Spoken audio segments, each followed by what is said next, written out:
భాగవత సప్తాహం మొదటి సమావేశం ఈ రోజున మామూలుగా ఒక పద్ధతి ఉంది, కానీ దాన్ని మనం యథాతథంగా అనుసరించలేం. అందుకని యథాశక్తి భగవంతుడు పోతన గారు అన్నాడు కదా, పలికించడివాడు రామభద్రుడు. ఆ రామభద్రుడు ఏ విధంగా పలికిస్తే ఆ రకంగా ఈ సప్తాహం 7 రోజులు 7 రెళ్ళు 14 ప్రసంగాలు సాగుతాయి. నిన్న భవిష్యత్ పురాణం అనేది గుర్తు రాలేదు. భద్వయం అన్న చోట భాగవతంతో పాటు భా అనేటువంటి అక్షరంతో ప్రారంభమైనటువంటిది భవిష్య పురాణం అనేది కారెక్కేటప్పుడు గుర్తుకొచ్చింది. కొంచెం విస్మృతి అనేటువంటిది వయోలక్షణం కదా, ఆ రకంగా అన్నమాట. భాగవతంలో 12 స్కంధాలు ఉన్నాయి, 18,000 శ్లోకాలు. ఇది శుకుడు పరీక్షిన్ మహారాజుకి చెప్పినటువంటిది. శుకుడు జ్ఞానం, పరీక్షిత్తు జిజ్ఞాసువు, తెలుసుకోవాలి అనేటువంటి కోరిక కలిగినటువంటి వాడు. మన సంప్రదాయం ఏమిటంటే,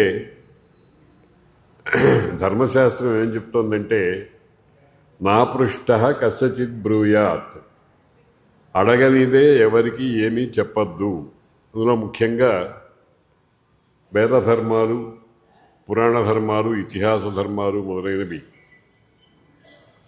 అడగాలి. అవతలవాడు దాన్ని తెలుసుకోవాలి అనేటువంటి ఒక ఆర్తి దాంతో ఉంటాడు, అడగాలి.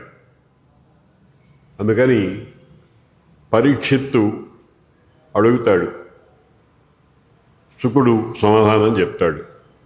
ఇదంతా జరిగిపోయినట్టుగా శౌనికాది మహామునులు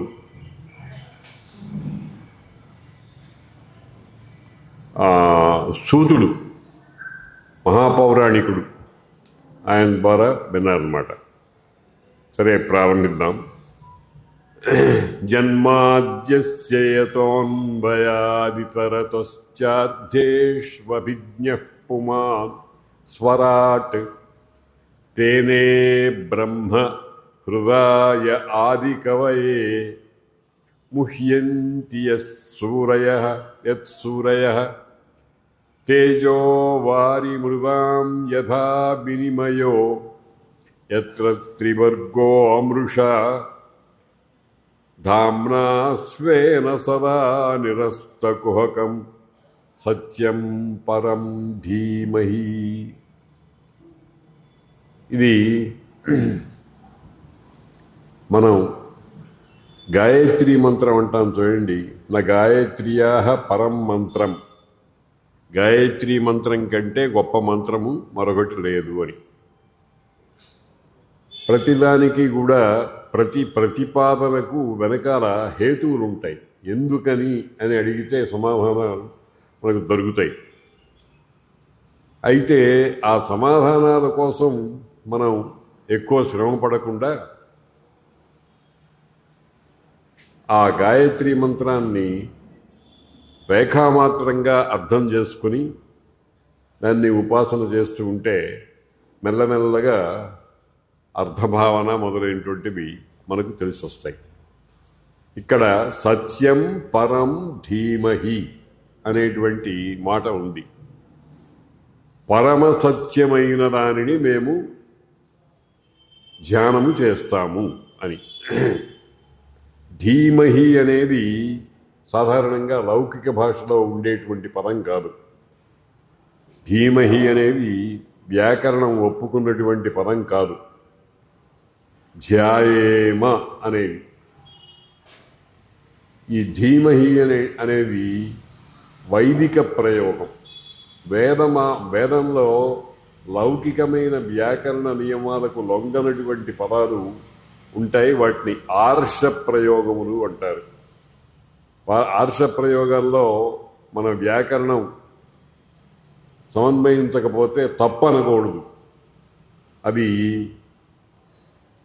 వేదం అనాదిగా వేదం చెప్పినటువంటిది కనుక దాన్ని స్వీకరించటం అంతే. సరే, ధీమహి అని అంటే ధ్యానము చేస్తూ ఉంటాము. మనం మామూలుగా ధ్యానము అనే మాట అంటూ ఉంటాం. ఈ రోజుల్లో ఇది ఒక బాగా వ్యాప్తిలోకి వచ్చింది. ధ్యానము, మెడిటేషన్ అని మనస్సుని నిశ్చలంగా ఉంచగలగటం.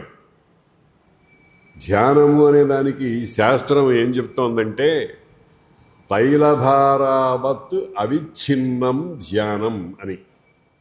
ఒక పాత్రలో నుంచి నూనె ఇంకొక పాత్రలోకి పైనుంచి పోస్తూ ఉంటే ఆ ధార అటు ఇటు చిందకుండా చెదరకుండా బిందువులు పైకి రాకుండా ఏకముఖంగా పడుతుంది చూడండి. ఆ రకంగా ఉండేటువంటి దాన్ని ధ్యానము అంటారు. మనము ధ్యానం చేస్తున్నామంటే ధ్యేయం అంటే ఎవరిని గురించి ధ్యానం చేస్తున్నామో ఆ భగవత్ తత్వం అనేటువంటి దాని మీద తప్ప మరొక దాని మీద ఎక్కడా ఏమీ కదలకుండా ఉండటానికి ధ్యానము అని పేరు.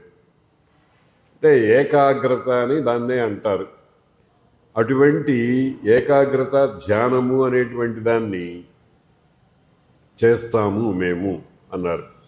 ఇక్కడ ఇంకో చిన్న విశేషం కూడా ఉంది, మనం గమనించవలసింది. ధ్యాయేమ ధీమహి అనేది బహువచనం.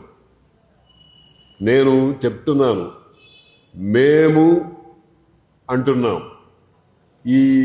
దీనికి ఏమిటి ప్రయోజనము అని అంటే మన భారతీయ సంప్రదాయం ఏమిటంటే మహాఫలాలు అందరూ పొందాలి అని. ఎవ్వరూ ఆ ప్రయోజనం నుంచి తప్పిపోయేవాళ్ళు కాకూడదు అనేటువంటి భావంతో మేము ధ్యానం చేస్తున్నాము అని అంటే చేసే వ్యక్తి ఒకడైనా ఆ సమాన ధర్ములందరినీ కలుపుకొని ఒకవేళ వాళ్ళు ఏ కారణంగా అన్నా ధ్యానం చేయలేకపోతే పోయిన పరిస్థితి ఉంటే వాళ్ళ కోసం కూడా మేము ధ్యానం చేస్తాము, అందరినీ ఉద్ధరిస్తాము అనేటువంటి స్ఫూర్తి ఆ ధీమహి బహువచనంలో ఉంది. దేనిని ధ్యానం చేస్తున్నామండి మనము? సత్యం పరం, పరమ సత్యము. సత్యము అనే మాటకు మామూలుగా లోకంలో ఒక ప్రసిద్ధమైన అర్థం ఉంది. సత్యం అంటే ఏమిటి? యథార్థం, ఉన్నది ఉన్నట్టుగా చెప్పటం. నిజానికి సత్యము అనేది పరమాత్మకు ఒక లక్షణం. సత్యం జ్ఞానం అనంతం బ్రహ్మ అన్నారు ఉపనిషత్తు. బ్రహ్మం అంటే ఏమిటండి అని ఇక్కడ ఇంకొక చిన్న విషయం కూడా మీ దృష్టికి తీసుకొస్తాను. బ్రహ్మ బ్రహ్మము అని రెండు ఉన్నాయి. ఈ రెండిటికి అర్థభేదం ఉంది, అది మనం చాలా జాగ్రత్తగా గమనించాలి. బ్రహ్మ అంటే సృష్టికర్త, లేకపోతే పౌరోహిత్యం చేసేటువంటి వాడు, మన చేత పూజలు పురస్కారాలు చేసేటువంటి వాడు, యజ్ఞం చేయించేటువంటి వాడు, వాళ్ళకి బ్రహ్మ అనేటువంటి పేరు. చతుర్ముఖ ఋత్విగ్ విప్రులు మూడు అర్థాల్లో పుంలింగమైనటువంటి బ్రహ్మశబ్దం వాడతారు. ఇది కాక నపుంసకలింగ శబ్దమైన బ్రహ్మం అవుతుంది, బ్రహ్మము అంటారు. బ్రహ్మ వేరు, బ్రహ్మము వేరు.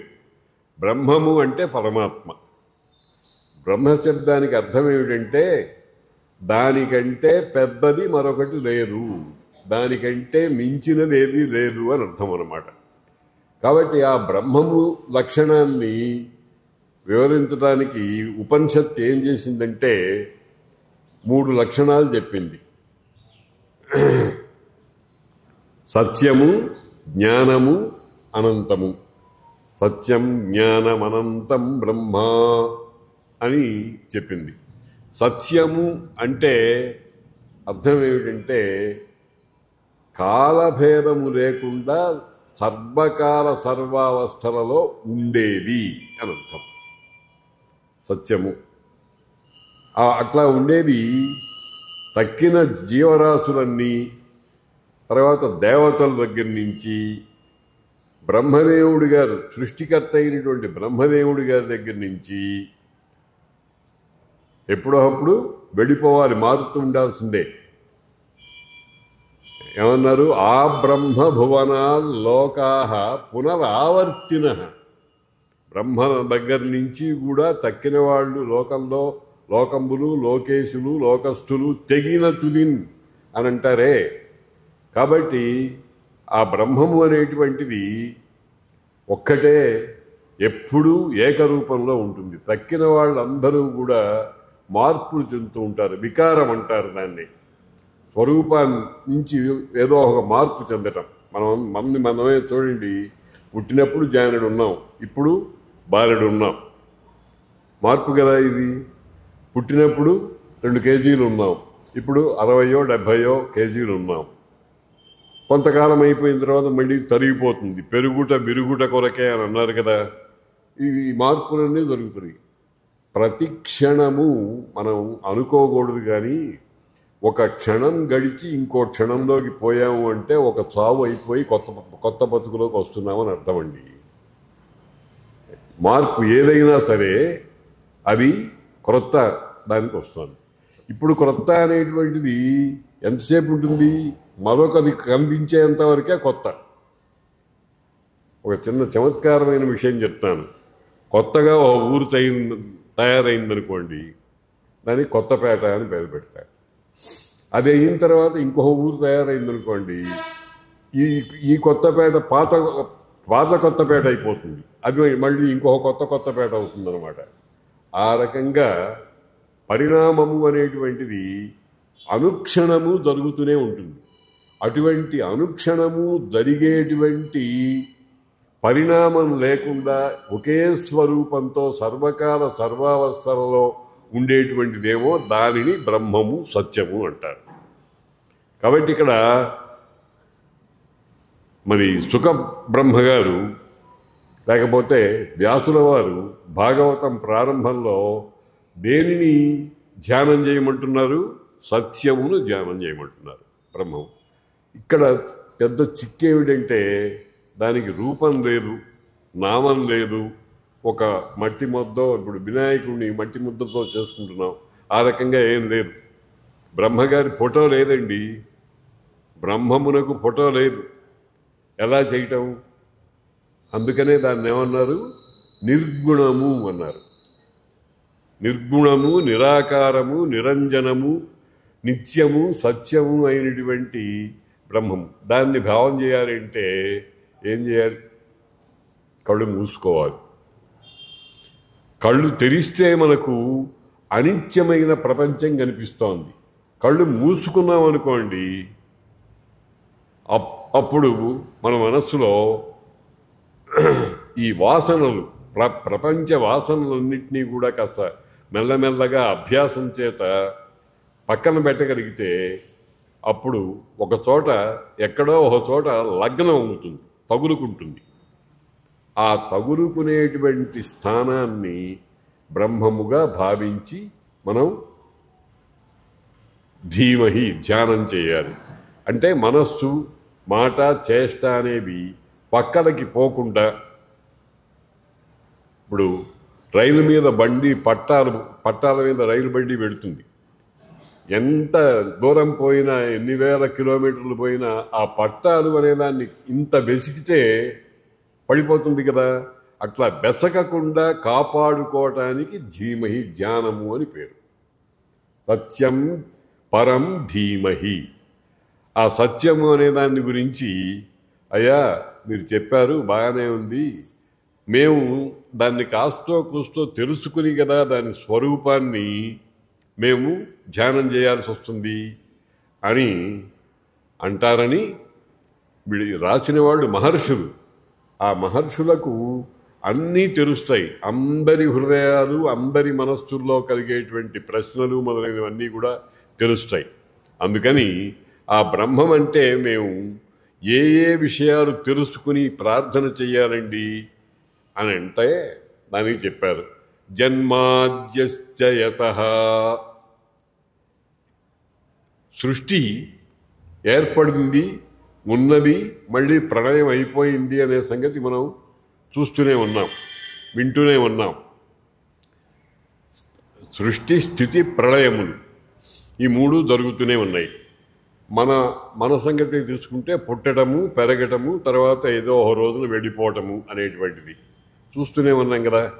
ప్రతిదినము అనేక ప్రాణులు వెళ్ళిపోతూ ఉండటం అనేది.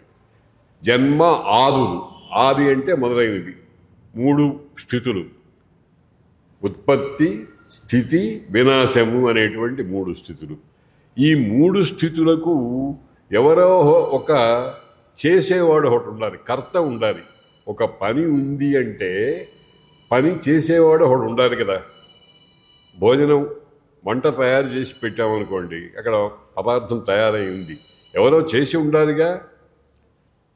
అలాగే ఒక పండు ఉంది, ఆ పండు కూడా చెట్టుకు కాయలు కాయటం, అది పండుగా తయారవటం, ఇదంతా దీనికి ఎవరో ఒక కర్త ఒకటి ఉండాలి. కనుక జన్మ, ఉత్పత్తి, స్థితి, లయము అనేటువంటి మూడిటికి కూడా ఒక కర్త ఉండాలి. ఎవరా కర్త? ఆయనే బ్రహ్మము. బ్రహ్మకు కూడా ఆయన కర్త. బ్రహ్మదేవుణ్ణి కూడా ఆయన సృష్టించాడు. కాబట్టి జన్మాద్యశ్చ యతః, జన్మము, ఉత్పత్తి, స్థితి, వినాశము అనేటువంటి మూడు దశలు ఎవరి నుంచి జరుగుతున్నాయో అటువంటి సత్యం పరం ధీమహి, అటువంటి ఆ బ్రహ్మమును మేము ధ్యానం చేస్తాము. నేను సాధారణంగా ఒక మాట చెప్తూ ఉంటాను. ఏమిటంటే, ప్రతి విషయంలోనూ 5 ప్రశ్నలు ఉంటాయండి. 5 ప్రశ్నలు. ఏ విషయాన్నైనా మనం అర్థం చేసుకోవాలంటే ప్రధానమైన ప్రశ్నలు 5 ఉంటాయి. ఏమిటి, ఎప్పుడు, ఎక్కడ, ఎందుకు, ఎలా, ఇవి 5 ప్రశ్నలు. ఏమిటి ఇక్కడ? ఏమిటి అనేది వస్తువు, ఎప్పుడు అనేది కాలము, ఎక్కడ అనేది దేశము, ఎలా అనేది విధానము, ఎందుకు అంటే ప్రయోజనం. ఏ ప్రయోజనాన్ని అపేక్షించి మీరు సత్యం పరం ధీమహి, పరమైనటువంటి సత్యాన్ని ధ్యానం చేస్తున్నాము అంటున్నారు అనేది తర్వాత తెలుసుకుందాం. ఇప్పుడు మొట్టమొదట ఏమిటి అనే దాని గురించి విచారణ చేస్తున్నాం. జన్మాద్యశ్చ యతః అన్వయాత్ ఇతరతః. లోకంలో ఏదైనా ఒక వస్తు జ్ఞానం కావాలంటే డైరెక్ట్గా చెప్పడము, వ్యతిరేకంగా చెప్పడము 2 రకాలుగా అవుతుంది. మోతీనగర్ ఎక్కడ ఉంది అని అలకాపురిలో ఉన్నటువంటి రఘునాథ్ శర్మ సంభావన చేస్తే దానికి ఒక మార్గం, ఇప్పుడు ఫోన్లో లొకేషన్ పెడుతున్నారు కదా, అలా ఉంది. ఇది ఆ మార్గాన్ని మనకు సూచిస్తూ ఉంటుంది. అలాగే ఇంకొక పరిస్థితి కూడా వస్తుంది. మోతీనగర్కి ఎలా వెళ్ళాలి అంటే దిల్సుఖ్ నగర్ కాకుండా వెళ్ళండి అని అంటారు. ఇది వ్యతిరేకంగా చెప్పడం. మనిషి అంటే ఎవరండి అంటే పశువు కానివాడు అన్నట్టుగా ఇది వ్యతిరేకంగా చెప్పడం. కాబట్టి అన్వయాత్ ఇతరతః అంటే అన్వయము అంటే డైరెక్ట్గా చెప్పడం, ఇతరః అంటే వ్యతిరేకంగా చెప్పడం. జన్మాద్యశ్చ యతోన్వయాదితరవశ్చ అర్థేషు అభిజ్ఞః పుమాన్. ఇట్లా సృష్టిలో ఉండేటువంటి సర్వమైన అర్థముల యందు కూడా సర్వజ్ఞుడై ఉండేటువంటి వ్యక్తి ఒకడున్నాడు, అన్నీ తెలిసినటువంటి వాడు. మనం లోకల్ వ్యవహారంలో మనకు అన్నీ చాలా వరకు తెలిసినట్టుగా ఉంటుంది, కానీ అన్నీ తెలియవు. కొన్ని మాత్రమే తెలుస్తూ ఉంటాయి, తెలియనివి చాలా ఉంటాయి. కానీ పరమాత్మకు తెలియనివి లేవు. అందుకనే ఆయనకి అభిజ్ఞ అని పేరు వచ్చింది. అభిజ్ఞ అంటే అన్నీ తెలిసినటువంటి వాడు. నిన్న ఒక మాట అనుకున్నాం మనం, చూడండి, అర్జునుడు నువ్వు సూర్యుడికి చెప్పానన్నావేమయ్యా, నువ్వెప్పటి వాడివి, సూర్యుడు ఎప్పటివాడు అంటే సమాధానం ఏం చెప్పాడు వాసుదేవ పరబ్రహ్మము? నీకు నాకు చాలా జన్మలు గడిచిపోయినాయ్యా, అవన్నీ నాకు తెలుసు, నీకు తెలియవు అన్నాడు. అదే జీవుడికి దేవుడికి ఉండే భేదం. జీవుడిది లిమిటెడ్ నాలెడ్జ్, భగవంతుడిది సర్వజ్ఞానం. అందుకని అభిజ్ఞ అన్నారు ఆయన్ని. అభిజ్ఞ అంటే అన్ని వైపుల నుంచి తెలుసుకోవటం. మామూలుగా 3 డైమెన్షన్స్ అంటారే, మనం మామూలుగా ఒక వ్యక్తిని ఒకవైపు నుంచే చూడగలం, కానీ ఆ వైపుకి ముఖభాగం ఉంది, పక్క భాగాలు ఉన్నాయి, వెనుక భాగాలు ఉన్నాయి, పై భాగం ఉంది, కింద భాగం ఉంది. ఈ సమగ్ర దర్శనం అనేటువంటిది చేయటానికి ఒక ప్రత్యేకమైనటువంటి జ్ఞానం కావాలి. అభిజ్ఞ స్వరాట్, స్వరాట్ అనే పేరు ఒకటి ఉంది ఎవరికి? పరమాత్మకు. స్వరాట్ అంటే తనంత తాను ప్రకాశించేవాడు, తనంత తాను ప్రకాశించేవాడు. మనము చీకటి ఇంట్లో వస్తు దర్శనం కోసం ఏం చేస్తాం? దీపం పెట్టుకుంటాం. మనం ఆ చీకటిలో ఉండేటువంటి వస్తువును చూడటానికి మనకు సామర్థ్యం లేదు, అందుకని మనకు దీపం కావాలి. భగవంతుడికి అట్లా కాదు, ఆయన స్వరాట్, తనంత తాను ప్రకాశించేటువంటి ఒక గొప్ప వెలుగు. ఒక చిన్న విషయం మనం జాగ్రత్తగా చూడండి. సూర్యుడు ఉన్నాడు, సూర్యభగవానుడు. అది విశ్వానికి అంతటికీ కూడా మహాదీపం సూర్యుడు. కానీ ఆ సూర్యుణ్ణి కూడా వెలిగించేటువంటి వాడు స్వరాట్. సూర్యుడికి కూడా సూర్యుడైనటువంటి వాడు.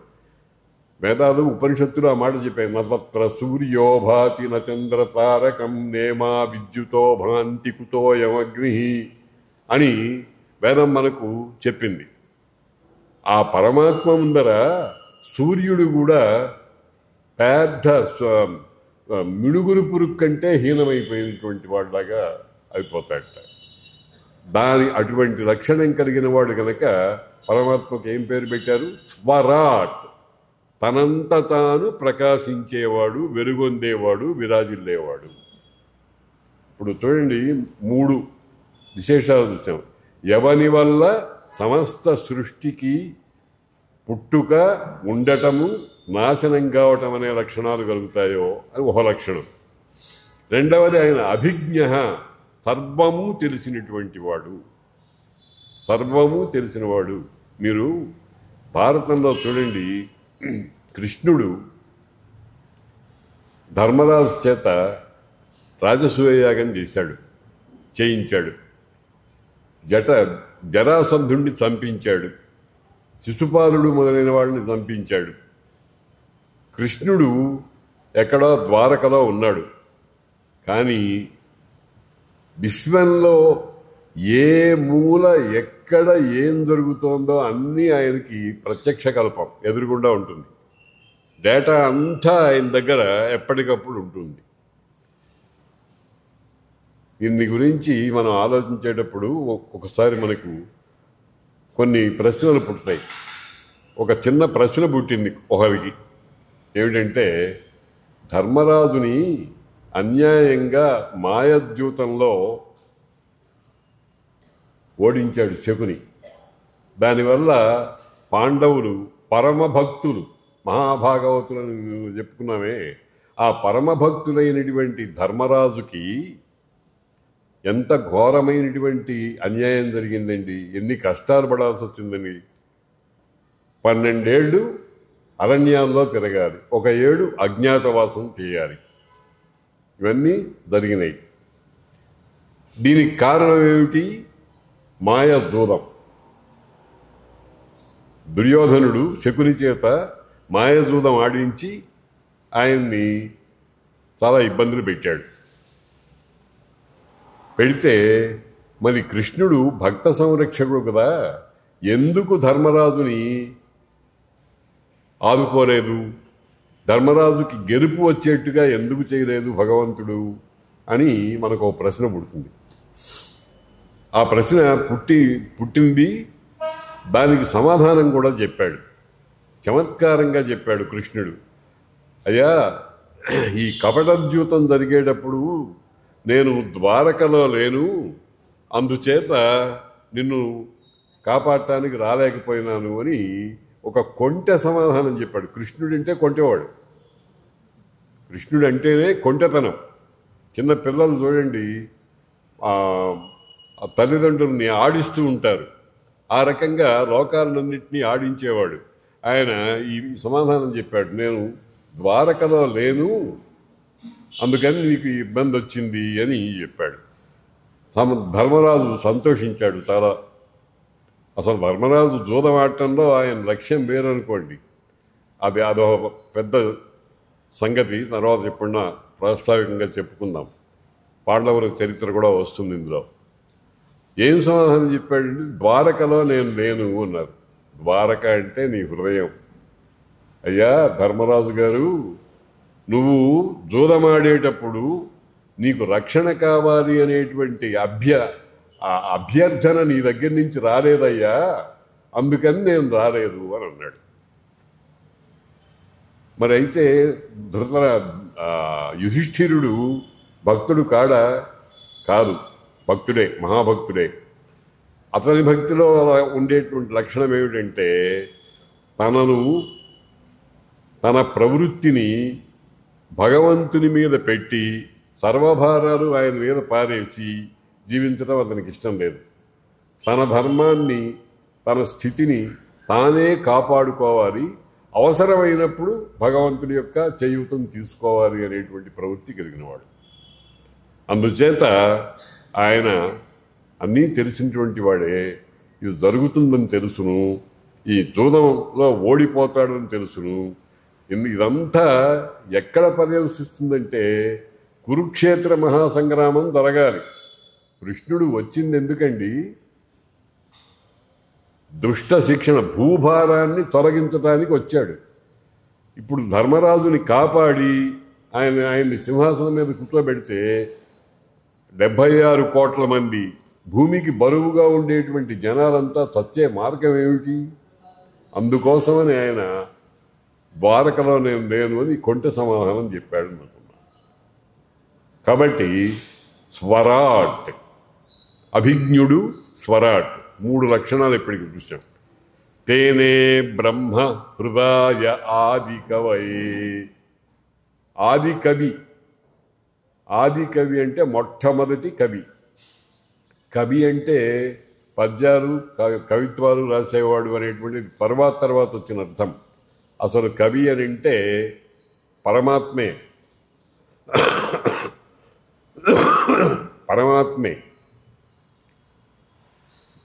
ఆ పరమాత్మ ఒక ఆయన్ని పంపించాడు. ఎవరిని? బ్రహ్మదేవుణ్ణి, 4 ముఖాలు కలిగినటువంటి వాడిని. ఆయనని ఆది కవి అని పేరు పెట్టి పంపించాడు. కవి అంటే చక్కటి రచన చేయటం. సృష్టి అంతా రచించడం అనేటువంటిది ఎంత గొప్ప పని అండి. మనం ఒక ఇల్లు కట్టుకోవాలంటే పెద్ద ప్లాన్ వేస్తాము, దానికి వస్తువులు చేస్తాము.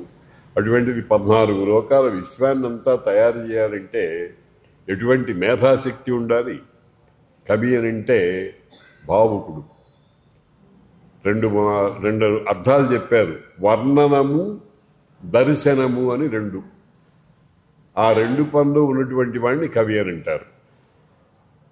అది ఆది కవి అని అంటే బ్రహ్మదేవుడు, సృష్టికర్త.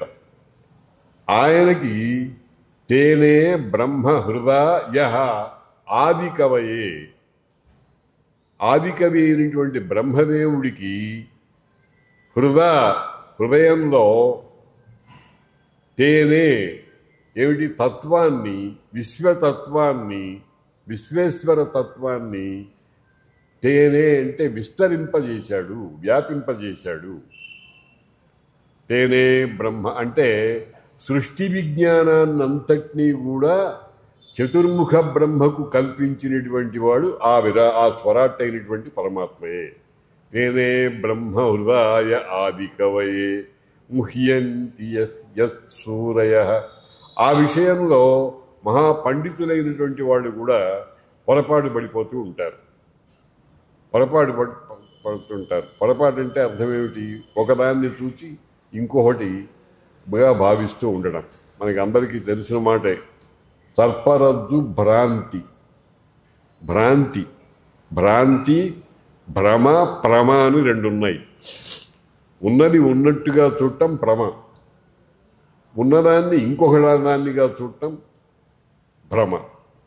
మనం అంటూ ఉంటాం, ఎవరో దారిలో కనిపిస్తూ ఉంటాడు, వాడిని మనకు తెలిసినటువంటి వ్యక్తితో కొంత రూపసామ్యం ఉన్నందువల్ల రేయ్ ఇట్రారా అని పిలుస్తాం. వాడు వెల్లమొహం చేస్తాడు, ఎవరయ్యా నువ్వు, నన్ను ఎలా అంటావు అని అంటాడు. అంటే మనం ఆ వ్యక్తిని మనకు తెలిసినటువంటి వ్యక్తిగా భ్రాంతి పడ్డాం. అది భ్రాంతి అంటే. అసజ్ఞానాన్ని భ్రాంతి అంటారు, సద్జ్ఞానాన్ని ప్రమ అంటారు. కాబట్టి పరమాత్మ విషయంలో పరమాత్మ ఎవరు, ఏమిటి, ఆయన్ని ఎట్లా పట్టుకోవాలి అనే విషయంలో మహామహా జ్ఞాన సంపన్నులైనటువంటి వాళ్ళు కూడా భ్రాంతి పడుతూ ఉంటారు. ముఖ్యంతి యత్సూరయ అంటే ఇది ఎందుకు ఒక హెచ్చరిక అన్నమాట. అందుకని నాయన భాగవతం వినేటువంటి మహానుభావులారా, మీరందరూ కూడా భాగవతార్థాన్ని పరిపుష్టంగా పట్టుకొని భగవంతుణ్ణి పట్టుకోవటానికి ప్రయత్నం చేయండి. అప్పుడు మీకు మార్గం సుగమమవుతుంది అని చెప్పడానికి. తేనే బ్రహ్మ హృదయ ఆది కవయే ముహ్యంతి యత్సూరయ తేజో వారి మృగాం యథా వినిమయ. ఒక్కొక్కసారి మనం ఒక వస్తువు యొక్క లక్షణాన్ని ఇంకొక వస్తువునందు చూస్తూ ఉంటాం. దీపం ఉందనుకోండి, ప్రమిదలో వత్తి వేసి నూనె వేసి ఒక అగ్గిపుల్లతో అక్కడ వెలుతురు చేస్తాం. అంతకు ముందు లేనిటువంటి వెలుగు అక్కడ కనిపిస్తోంది. అలాగే వారి నీరు, ఎండమావులు అంటారు. బాగా ఎడారుల్లో అక్కడ అంత దూరంలో ఇట్లా కదులుతున్నట్టుగా సముద్రపు తరంగాలు కదులుతున్నట్టుగా కనిపిస్తూ ఉంటాయి. నిజంగా అక్కడ నీరు లేరు. అంత దూరంలో 10 గజాల దూరంలో నీళ్లు ఉన్నట్టుగా కనిపిస్తుంది. 10 గజాలు వెళ్ళిన తర్వాత మళ్ళీ అక్కడి నుంచి 10 గజాల దూరంలో ఉన్నట్టుగా కనిపిస్తుంది. అటువంటి వాటినే ఎండమావులు అంటారు. ఎంత దూరం పోయినా నీరు లభించదు, ఉన్నట్టుగా కనిపిస్తూ ఉంటుంది. ఉన్నట్టుగా అనేది చాలా ప్రమాదం. నట్టు లేకపోతే ప్రమాదం. ఉండాలి. ఉన్నట్టుగా ఉంటే మనం అవస్థపడాల్సిందే. తేజో వారి మృదాం, మృత్తు మట్టి. ఈ మట్టి అనేటువంటిది దానికి భూమి 5 పంచభూతాల లక్షణాలు అక్కడ ఉన్నాయి. శబ్దము, స్పర్శ, రూపము, రసము, గంధము అనేటువంటివి. ఈ మట్టి అనేకమైన స్వరూపాలతో మారుతూ ఉంటుంది. మనందరిలో కూడా పార్థివ లక్షణం ఉంది, మట్టి లక్షణం ఉంది. మనందరిలో జల లక్షణం ఉంది, మనందరిలో అగ్ని ఉంది. అందుకనే 98.4 డిగ్రీలు మనం థర్మామీటర్ పెట్టి చూస్తే లోపల వేడి ఉంది. ఆ వేడి ఎక్కడి నుంచి వస్తుంది? ఉపనిషత్తు చాలా చక్కగా చెప్పింది. సందర్భం వచ్చినప్పుడు మళ్ళీ చెప్పుకుందాం. కాబట్టి ఈ పార్థివమైనటువంటి అనేకమైనటువంటి మార్పులు మనకు అనేకమైనటువంటి భావాన్ని చేస్తుంటాయి. ఒకదాని యందు ఒక లక్షణం, ఒకదాని యందు ఒక లక్షణం అనేటువంటిది వినిమయం, ఇచ్చిపుచ్చుకోవటం అనేటువంటిది జరుగుతూ ఉంటుంది. ఇదంతా దేనివల్ల జరుగుతోంది? ఆ పరమాత్మ యొక్క ఏర్పాటు చేసినటువంటి యంత్రం వల్ల. మనం ఒక కారు తయారు చేసి వాడుకుంటున్నాం. మన దేహం అనేటువంటి యంత్రాన్ని ఎవరు చేశారండి? దేహం అనే యంత్రం కంటే గొప్ప యంత్రం ప్రపంచంలో ఇంకేమన్నా ఉందా? ఆలోచించండి. మనం కారుకి పెట్రోల్ కావాలి, ఈ దేహం అనే యంత్రానికి ఆహారం కావాలి. ఈ ఆహారం అనేటువంటిది ఏదో ఒక స్వరూపంతో మనం తీసుకుంటూ ఉంటాం. అది లోపలికి వెళ్ళి అనేకమైనటువంటి పదార్థాలుగా ఆ ధాతువులు అంటారు, రక్తము, మాంసము, మేధస్సు, ఆ అస్థి, వస, స్నాయువు, నరాలు మొదలైనటువంటివి అన్నిటికీ కావలసినటువంటి శక్తిని ఎక్కడ ఎంత కావాలో అంత ఇస్తూ ఉంటుంది. ఇది అద్భుతమైనటువంటి యంత్రం. తేజో వారి మృదాం యథా వినిమయ యత్ర త్రిసర్గో మృష అమృష. ఎక్కడైతే పరమాత్మ విషయంలో త్రిసర్గ మూడు రకాలైనటువంటి సృష్టిలు అంటే సృష్టి స్థితి లయాలు అనేటువంటివి, అక్కడ పరమాత్మ దగ్గర ఈ మూడు అమృష అబద్ధం. ఆయన ఉండవు. తక్కిన జీవజంతువులకు అందరికీ ఉంది, కానీ ఇది లేదు. ధామ్నా స్వేన సదా నిరస్త కుహకం. ఆయన ఎక్కడ ఉంటాడు? భగవంతుడికి ఒక మాట ఉంది, మనం అందరం వాడుతూ ఉంటాం, పరంధాముడు అని. పరమమైన ధామం కలిగినటువంటి వాడు. పరమము అనేదానికి అక్కడ అర్థం ఏమిటంటే చెడనిది, నిత్యముగా ఉండేది, సర్వకాల సర్వావస్థల్లో ఒకే రూపంగా ఉండేది అని అంటాం. దాన్ని పరంధామం అంటాం. అటువంటి ధామమునందు దాన్ని చెప్పడానికి వేదాలు మొదలైనవి ప్రయత్నం చేసినాయి.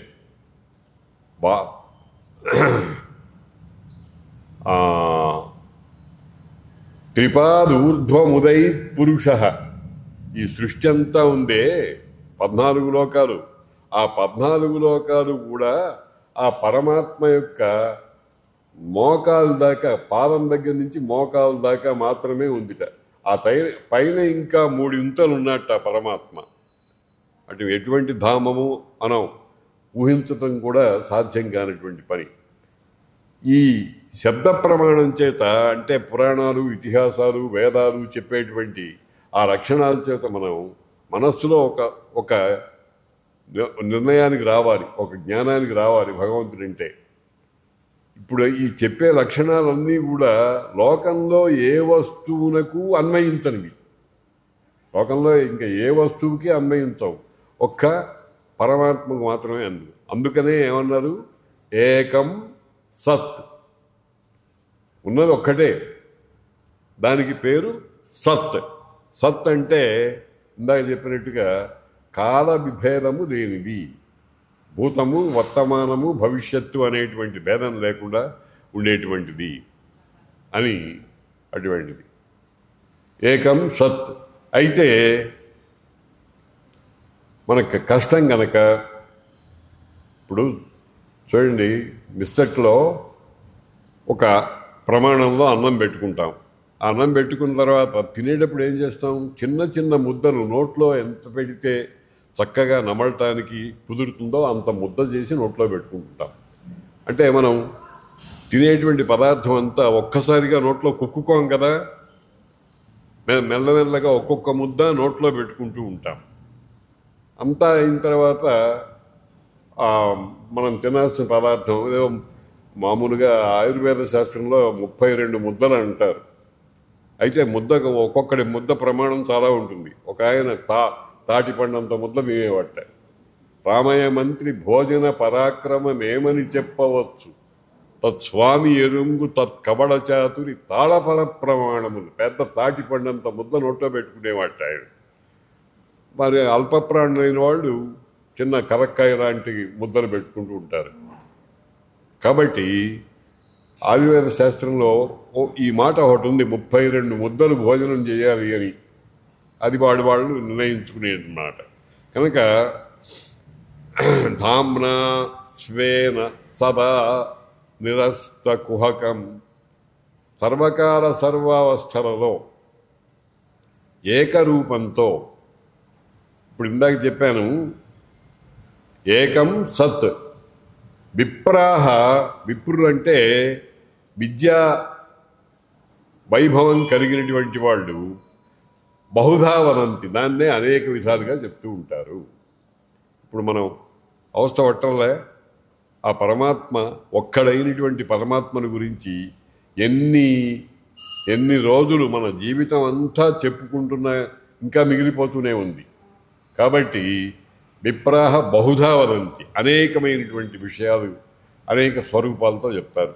ఆ ఇంద్రం వరుణం మాతరిశ్వానమాహు, ఆ పరమాత్మనే ఒక బుద్ధిశాలి ఇంద్రుడండి అన్నాడు, ఇంకొక ఆయన వరుణుడు అన్నాడు, ఇంకొక ఆయన వాయుదేవుడు అన్నాడు, ఇంకొక ఆయన భూమి అని అన్నాడు, ఇంకో ఆయన శివుడు అన్నాడు, విష్ణువు అన్నాడు.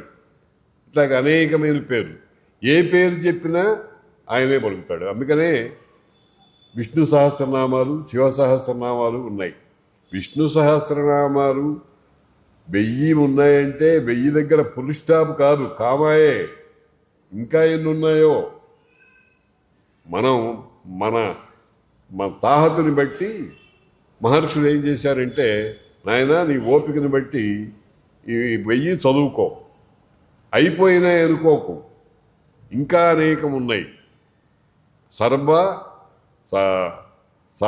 సర్వతోముఖుడు ఆయన. సహస్ర శీర్ష పురుష సహస్రాక్ష సహస్రపాత్ సభూమిం విశ్వతో వృత్వా అత్యతిష్టదశాంగుళం అని మంత్రం చెప్తోంది. 1000 తలలు, 1000 కాదు, వేల కొద్దీ, ఎన్ని వేలో చెప్పడానికి వీల్లేదు. అనంతము అని అర్థం అన్నమాట. అటువంటి భగవతత్వాన్ని ధామ్నా స్వేన సదా నిరస్త కుహకం. కుహకం అంటే తప్పుదారి పట్టించటం.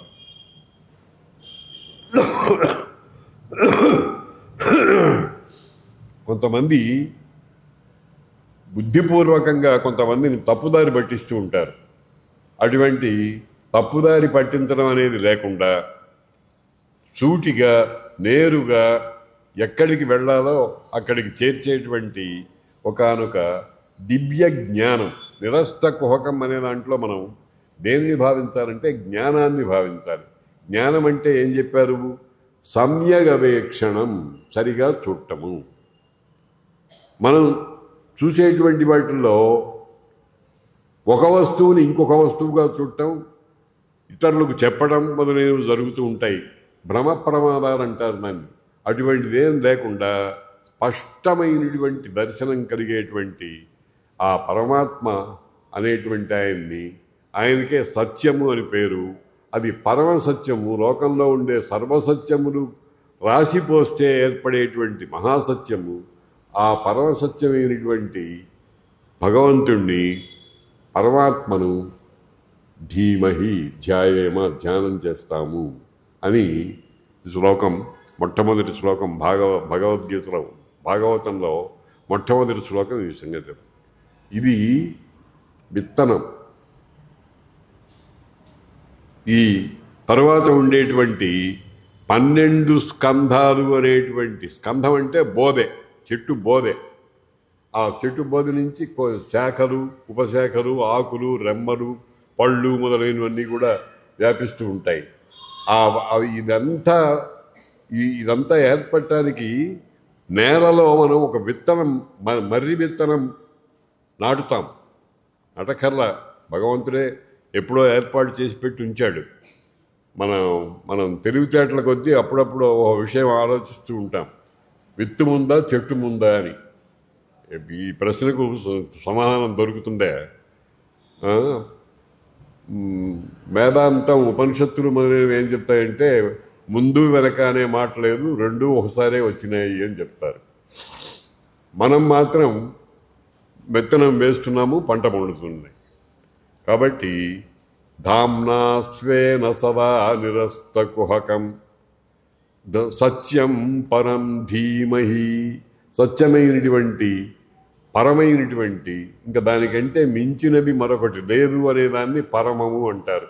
అటువంటి ఆ సత్యాన్ని మేము ధ్యానం చేస్తూ ఉంటాము అంటే అర్థం ఏమిటనమాట, ఇప్పుడు ఇందులో చెప్పిన లక్షణాలన్నింటినీ కూడా చక్కగా పోగు చేసుకుని ఒకదాని పక్కన ఒకటి ఏర్పాటు చేసుకుని హృదయంలో అంతకుముందు పేరుకొని పోయినటువంటి చెత్తబుట్ట, మనస్సు అంటే చెత్తబుట్ట, ఎన్ని పడేస్తున్నామో అందులో అవన్నీ తీసేసి స్వామిని, ఇప్పుడు ఈ శ్లోకంలో చెప్పినటువంటి స్వామిని, ఆయనకి రూపం లేదు కానీ ఆయన అక్కడ ఉన్నట్టుగా మనస్సులో భావన చేస్తూ ఆ భావన మీదనే నిలిచి ఉండటం అనేటువంటి దానికి పేరు ధ్యానము.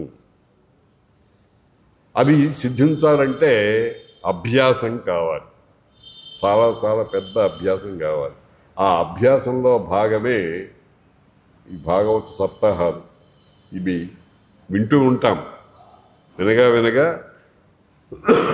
ఎప్పటికో ఫలితానికి వస్తుందన్నమాట. కాబట్టి మన లక్ష్యం ఏమిటి? పరమాత్మతో ఒక్కటైపోవటం. ఎలా దానికి మార్గము? భాగవతము మొదలైనటువంటి ఉపనిషత్ సారములైనటువంటి గ్రంథాలని నిరంతరము భావన చేస్తూ ఉండాలి. ఎంత భావన చేసినా కానీ ప్రపంచంలో ఉండేటువంటి ఇతర వస్తువులు మనని పక్కకి గుంజేస్తూ ఉంటాయి. మనం ఇక్కడ కూర్చుని మీరు వింటున్నారు, నేను అంటున్నాను, ఏదో ఫోన్ కాల్ వస్తుంది, టక్కన దానికి అటెండ్ కావాలి అనేటువంటి భావన వచ్చేస్తుంది. దాన్నే విక్షేపము అంటారు. చెదిరిపోవటం. ఒక పెద్ద మనిషి గుప్పెడు చేతి నిండా పేదపిండి తీసుకున్నట్ట. పేదపిండి, ఆ పేదపిండి తీసి నోట్లో పెట్టుకుందామని అనేటప్పుడు పెద్ద గాలి వచ్చింది, కొట్టుకుపోయింది. వాడు కొంచెం తెలివి గలవాడు, భగవంతుడికి కూడా కొంచెం టోపీ పెడదాం అనుకునేటువంటి వాడు. అట్లా ఎగిరిపోతే వాడు ఏమన్నాడు, రామార్పణం అన్నట్ట. వాడు ముందర దాన్ని రాముడికి నైవేద్యం పెట్టాలని అనుకోలే, గాలికి పోయింది, ఎట్టాగా పోయింది కదా అని రామార్పణం అన్నట్టు. ఇవి కొంచెం కుయుక్తులు, అలా దాన్నే విక్షేపం అంటారు. ఆ విక్షేపాలన్నింటినీ కూడా ఎప్పటికప్పుడు తెలుసుకుంటూ ఒక్కొక్కదాన్ని, మనస్సు ఈ ఇంద్రియాలన్నీ ఒక్కొక్కటి అట్లా పోతూ ఉంటాయి. మనం కుక్కని గొలుసు వేసి చేత్తో పట్టుకుంటాను చూడండి, పట్టుకోగలం కానీ ఈ మనస్సుని పట్టుకోలేం. అదే శంకర భగవత్పాదుల వారు చెప్పారు, ఈ మనస్సు అనేటువంటిది ఎప్పుడూ ఏదో పోతూ ఉంటుంది. దాన్ని నిశ్చలంగా చేసుకున్నట్టయితే దాన్ని అమనస్క యోగము అంటారు. మనస్సు లేనటువంటి ఒక స్థితిని సంపాదించడం, అది చాలా ప్రయత్నము, అభ్యాసము, నిరంతర శ్రమ మొదలైనటువంటి వాటి చేత కలుగుతుంది. కాబట్టి మనం అటువంటి దానికోసం, అభ్యాసం కోసం ఈ సప్తాహాలు మొదలైనవన్నీ చేయాలి. ధర్మ ప్రోజ్జితకైతవోత్ర పరమ నిర్మత్సరాణం సతాం వేద్యం వాస్తవమత్ర వస్తు శివదం తాపత్రయోన్మూలనం. నిన్న దీని గురించి చెప్పుకున్నాం కొంచెం. ఈ భాగవతం అనేటువంటి గ్రంథంలో పరమాత్మ అనే దాన్ని గురించి ఎన్ని విధాలుగా చెప్పాలో అన్నీ చెప్పారు. దీన్నే సమగ్రం అంటారు. ఏదో అట్లా అలా కొంచెం కొంచెంగా చెప్తే ప్రయోజనం లేదు. చిన్నపిల్లలు మనం ఏది చెప్తే అది నోరు మూసుకుని వినరు. అంటే అంటాడు వెంటనే. ఏదైనా ఓ మాట అనంతో దాని సంగతి ఏమిటి అని ప్రశ్నిస్తాడు. మామూలుగా ముగ్గురిని ప్రశ్నిస్తాడు. మొట్టమొదట తల్లి, తండ్రి, గురువు. అందుకనే వేదం ఏం చెప్తుందంటే మాతృవేవో భవ, పితృవేవో భవ, ఆచార్యదేవో భవ, అతిథి దేవో భవ అని అనుశాసనాలు చేసింది. మొట్టమొదటి గురువు ఎవరు? తల్లి. ఏం చెప్తుంది? లోకతత్వాన్ని అంతటినీ కూడా మెల్లమెల్లగా వాడికి గోరుముద్దల్లాగా చెప్పి వాడిని బాగు చేస్తుంది. తర్వాత తండ్రి 5వ సంవత్సరంలో అక్షరాభ్యాసం చేసి భారతదేశంలో అక్షరాభ్యాసం చేసేటప్పుడు మొట్టమొదటిగా ఏం మంత్రం చెప్తారండి? ఓం నమః శివాయ సిద్ధం నమః అనేటువంటి మంత్రం చెప్తారు. ఓనమాలు అంటారు ఇప్పుడు మనవాడు. ఆ ఓనమాలు ఓం నమః శివాయ అని, అవి పరమ మంత్రం. అటువంటి దాన్ని చెప్తూ ఉంటారు. తండ్రి అక్షరాభ్యాసం చేసి అక్కడికి తీసుకువెళ్తారు. తర్వాత తన హద్దు కూడా దాటిపోయిన తర్వాత నిజానికి తండ్రే గురువు, అతడే పాఠం చెప్పాలి కుమారుడికి. 5 సంవత్సరాల నుంచి 10 సంవత్సరాలు విద్యాకాలం.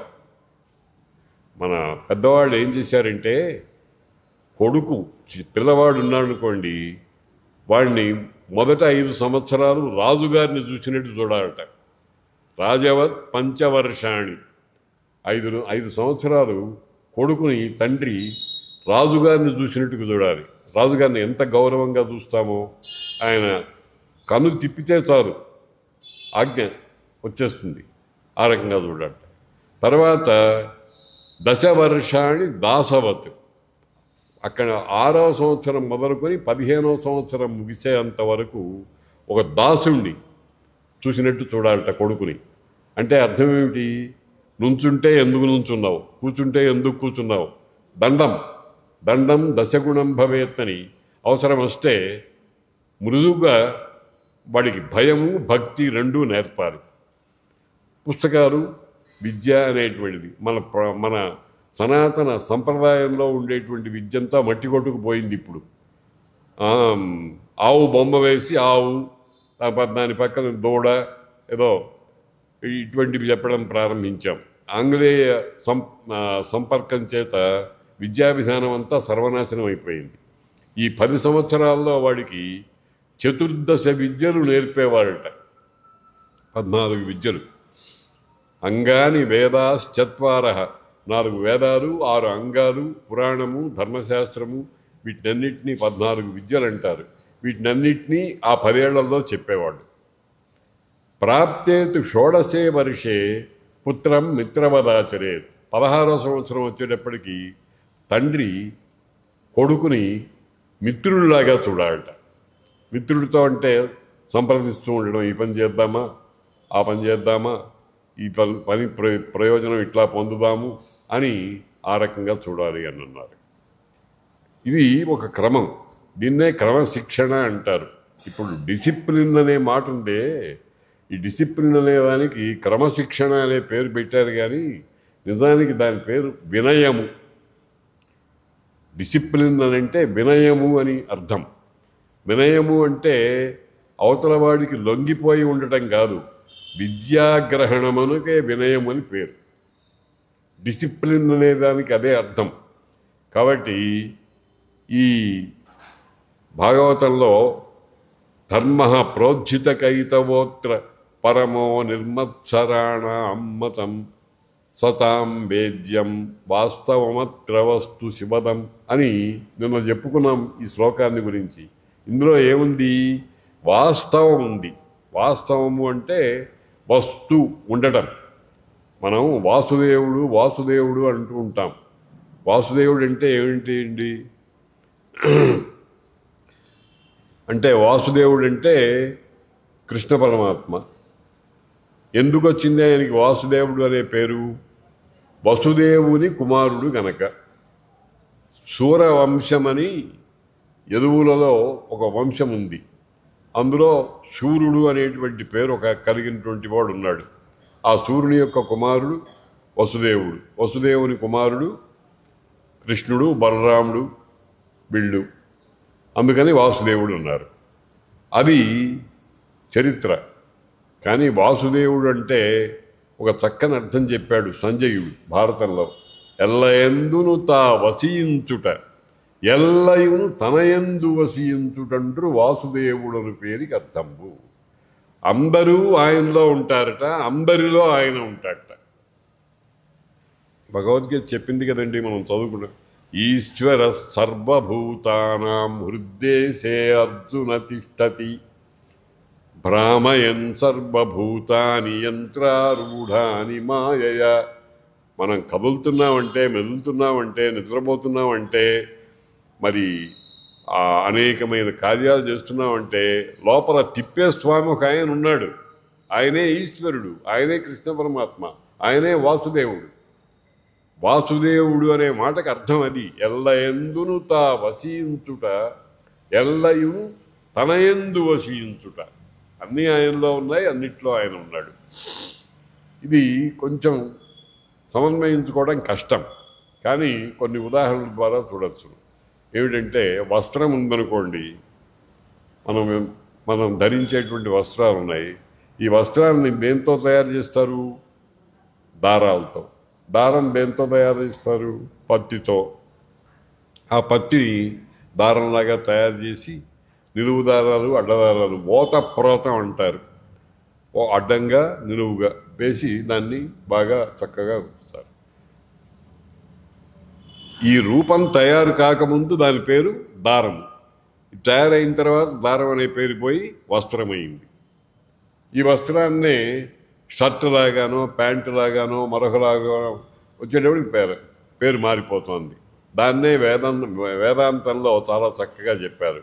వాచారంభణం వికారో నామధేయం మృత్తికేచ్చేవ సత్యం.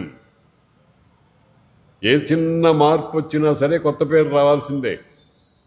ఆ కొత్త పేరు వచ్చేటప్పటికీ ఆ పాత పేరు వెనక్కి వెళ్ళిపోతుంది. మనం తెలుసో తెలియకో లేకపోతే అలవాటు ప్రకారమో ఒక మాట అంటూ ఉంటాం. ఒకటి రెండు సార్లు ప్రస్తావనకు వస్తాయి ఇటువంటి విషయాలు. ఏం చేస్తున్నావు అని అడిగాడు భర్త ఒక ఇల్లాలని. అన్నం వండుతున్నానంది. ఓహో సరేలే అన్నాడు. కానీ ఆలోచించిన వాడు, వండేది తయారైన తర్వాత ఏర్పడేది అన్నం, ఉడికేది బియ్యం కాదా. కాబట్టి ఖచ్చితంగా మాట్లాడాలి అంటే ఏమన్నది? బియ్యాన్ని అన్నంగా వండుతున్నాను అని చెప్పాలి. సిద్ధావస్థ పొందినటువంటి భావాన్ని ముందరే మనస్సులో పెట్టుకుని అన్నం వండుతున్నామని అనేస్తున్నాం.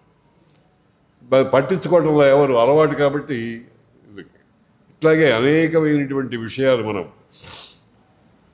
లోక వ్యవహారంలో ఎన్ని చూడండి, సరిపోవు. ఆలోచన చేస్తే సరిపోవు. ఏదో ఒక పెద్ద మనిషి అక్కడ నుంచుంటాడు, ఒక పిల్లవాడు వచ్చాడు. అయ్యా ఈ దారి ఎక్కడికి పోతుందంటాడు. వాడు అతని మనస్సుని కనుక్కున్నవాడైతే చాలా జాగ్రత్తగా, ఈ దారి నువ్వెక్కడికి వెళ్ళాలో ఆ ప్రదేశం చెప్పు, నేను దారి చెప్తానంటాడు.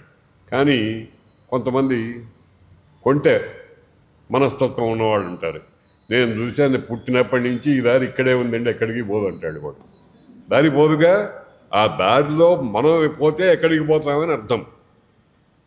కాబట్టి మాట అనేటువంటిది అనేకమైనటువంటి విధాలుగా ఉంటుంది. అభిధ, లక్షణ మొదలైనటువంటి పేర్లు దానికి ఉంటాయి. అదంతా పెద్ద పతంగం అనుకోండి. కాబట్టి మాట వెనకాల మనస్సు తెలుసుకోవాలి. అందుకనే ఏమంటారంటే భావగ్రాహి జనార్దన అంటారు. జనార్దనుడు శ్రీ మహావిష్ణువు మనం ఏమన్నామో దాన్ని పట్టుకోడు, మన భావం ఏమిటో దాన్ని పట్టుకుంటాడట. ఏ ఉద్దేశ్యంతో మనం అన్నామో ఆ ఉద్దేశాన్ని పట్టుకోగలిగినటువంటి వాడు పరమాత్మ ఒక్కడే. తక్కిన వాళ్ళందరూ కూడా విపరీతార్థాలు, వింత వింత భావాలు చేసి కోపం వచ్చినప్పుడు ఆ అన్నం తీసుకొచ్చి కాస్త ఇటు తగలయి అంటాడు కోపం వచ్చి. ఒక ఆమె పాపం చాలా విధేయురాలు, తీసుకొచ్చి పడిన నెత్తి మీద బోర్లించింది. ఇది మనం లోకంలో చూస్తున్నాం అనేకమైనటువంటి సందర్భాల్లో. కాబట్టి భావగ్రహణం కావాలి, భాషాగ్రహణం కాదు. కేవలం భాష అనేటువంటి దాన్ని అలా భాషకు రూఢి ఏర్పడుతుంది. అనగా ఒక్కొక్కళ్ళు ఒక్కొక్క విధంగా లోకాన్ని వ్యవహరిస్తూ ఉంటారు. ఆ వ్యవహారాల్లో అనేకమైనటువంటి అసంగతమైన విషయాలు ఉంటాయి. వాటిని సంగతపరుచుకుని మనం చూడాలి. జన్మాద్యస్య నిగమకల్పతరోర్గళితం ఫలం సుఖముఖాత్ అమృతద్రవ సంమితం పిబత భాగవతం రసమాలయం ముహురహో రుచికా భువిభావుకా. ఈ శ్లోకం కూడా నేను చెప్పాం. మామూలుగా లోకంలో ఒక పద్ధతి ఉంది, చిలక కొట్టిన పండు చాలా రుచిగా ఉంటుందిట. అంటే అర్థం ఏమిటో తెలుసునండి, మన జ్ఞానం కంటే పక్షుల జ్ఞానం చాలా గొప్పది.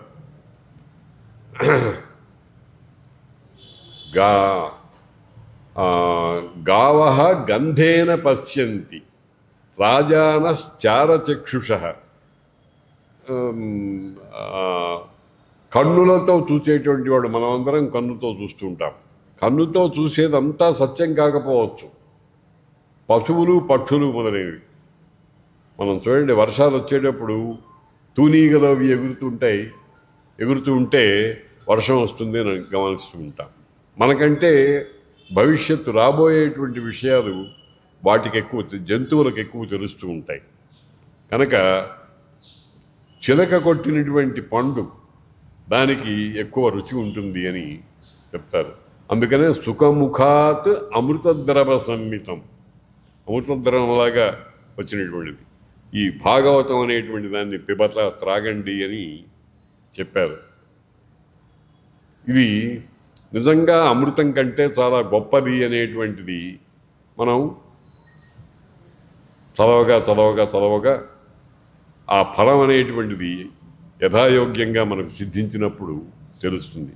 అయితే దాన్ని చేయాల్సిందే. మనం ఆహారం పుష్టినిస్తుంది. ఒక రోజున ఒక పూట తిన్న ఆహారంతోనే కావాల్సినటువంటి జీవితానికి అంతటికీ కావాల్సినటువంటి పుష్టి వస్తుందా? తింటూనే ఉన్నాం. అలాగే అభ్యాసం అంటారు. ఇది మొట్టమొదటి ప్రార్థన. సాధారణంగా కావ్యాలు భగవత్ ప్రార్థనతో, ఇష్టదైవ ప్రార్థనతో మొదలు పెడుతూ ఉంటారు. మంగళాదీని మంగళ మధ్యాని మంగళాంతాని శాస్త్రాన్ని కావ్యాని చ ప్రథంతే అని ఒక న్యాయం ఉంది.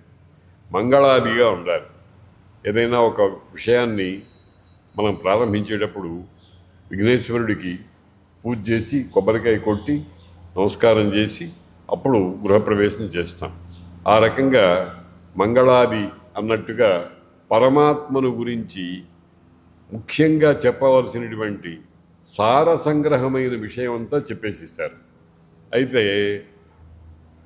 బుద్ధిలో తేడాలుంటాయి కనుక గ్రహణ శక్తిలో కొంతమందికి తేడాలు ఉంటాయి కనుక అందరికీ మళ్ళీ మళ్ళీ అనేక విధాలుగా చెప్పాల్సి వస్తుంది.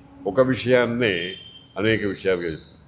ఈ 3 శ్లోకాల్లో చెప్పేటువంటి విషయాన్నంతటినీ కూడా వ్యాఖ్యాన రూపంలో తక్కిన 12 స్కంధాల్లో వివరించి చెప్తారు. కథలోకి దిగుతున్నాం. నైమిషే అనిమిష క్షేత్రే ఋషయ శౌనకాదయ సత్రం స్వర్గాయ లోకాయ సహస్ర సమాసతః. నైమిషారణ్యం ఉత్తరప్రదేశ్లో ఇప్పటికీ ఉంది క్షేత్రం నైమిషం.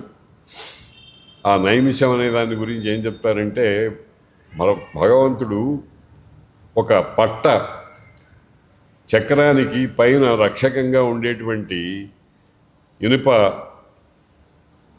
పట్ట ఒకటి ఉంటుంది చూడండి, దాన్ని నేమి అంటారు. దాన్ని అట్లా డొల్లించేట, భూమి మీదకి డొల్లించేట.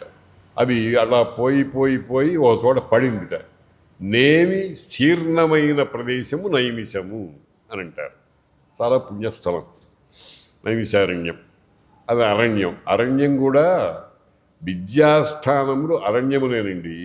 వేదంలో ఆ మాట ఉంది, అరణ్యే అధీరన్, అరణ్యంలో అధ్యయనం చేశారు అని. అంటే ఈ ఆధ్యాత్మిక విద్య అనే మొదలైనటువంటి వాటిని గురుకులములు అంటారు. ఆ గురుకులాలన్నీ కూడా ఇంచుమించు అరణ్యప్రాయాలుగా ఉంటాయి. అరణ్యప్రాయాలు అంటే సహజంగా పెరిగినటువంటి మొక్కలు, చెట్లు, పొదలు మొదలైనటువంటి ఉండేవి.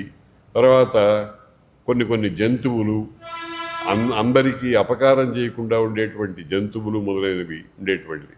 అటువంటి నైమిషారణ్యంలో అది అనిమిష క్షేత్రంట. అనిమిషులు అంటే దేవతలు, నివేశము అంటే రెప్పపాటు, మనం కళ్ళు అట మూస్తూ తెరుస్తూ ఉంటాం. దేవతలకి ఎప్పుడూ కళ్ళు తెరిచే ఉంటాయిట. అందుకని వాళ్ళని అనిమిషులు, రెప్పపాటు లేని వాళ్ళు అంటారు. అస్వప్నులు అంటారు, నిద్రపోయేవాడు కాదు. వాళ్ళ పాదాలు నేలకి ఆనకుండా ఉంటాయట. ఇటువంటి కొన్ని గుర్తులు చెప్తూ ఉంటారు. అటువంటి దివ్యమైనటువంటి క్షేత్రం అనిమిషే క్షేత్రే ఋషయ, చాలామంది ఋషులు. ఋషి అనే దానికి అర్థం ఏమిటంటే దర్శన సామర్థ్యం కలిగిన వాళ్ళు. దర్శనం అంటే కళ్ళతో చూడటం కాదు, దర్శనం అంటే కళ్ళు మూసుకుని చూడటం, అంటే భావనామయ ప్రపంచం చేత వస్తుజ్ఞానాన్ని పొందేటువంటి సామర్థ్యం ఉన్నటువంటి వాళ్ళని ఋషులు అంటారు. శౌనకుడు మొదలైనటువంటి వాడు. శౌనకుడు అంటే ఒక కులపతి, శునక గోత్రం అక్కడి నుంచి ఏర్పడినటువంటి వాడు. మనందరికీ గోత్రాలు ఉన్నాయి. ఆత్రేయస గోత్రం, భారద్వాజ గోత్రం, కౌండిన్య గోత్రం అని మూల పురుషుడి దగ్గర నుంచి వరుసగా వస్తున్నటువంటి వాడు. అటువంటి శౌనకుడు ఒక గోత్ర పురుషుడు. ఆ శౌనకుడు మొదలైనటువంటి వాళ్ళు ఏం చేశారట, ఆ నైమిషారణ్యంలో 12 వార్షికమైనటువంటి సత్రయాగం చేస్తూ ఉన్నారట. ఇది గమనించాల్సినటువంటి విషయం. సత్రయాగము అంటే అందరూ అందులో యజమానుడే.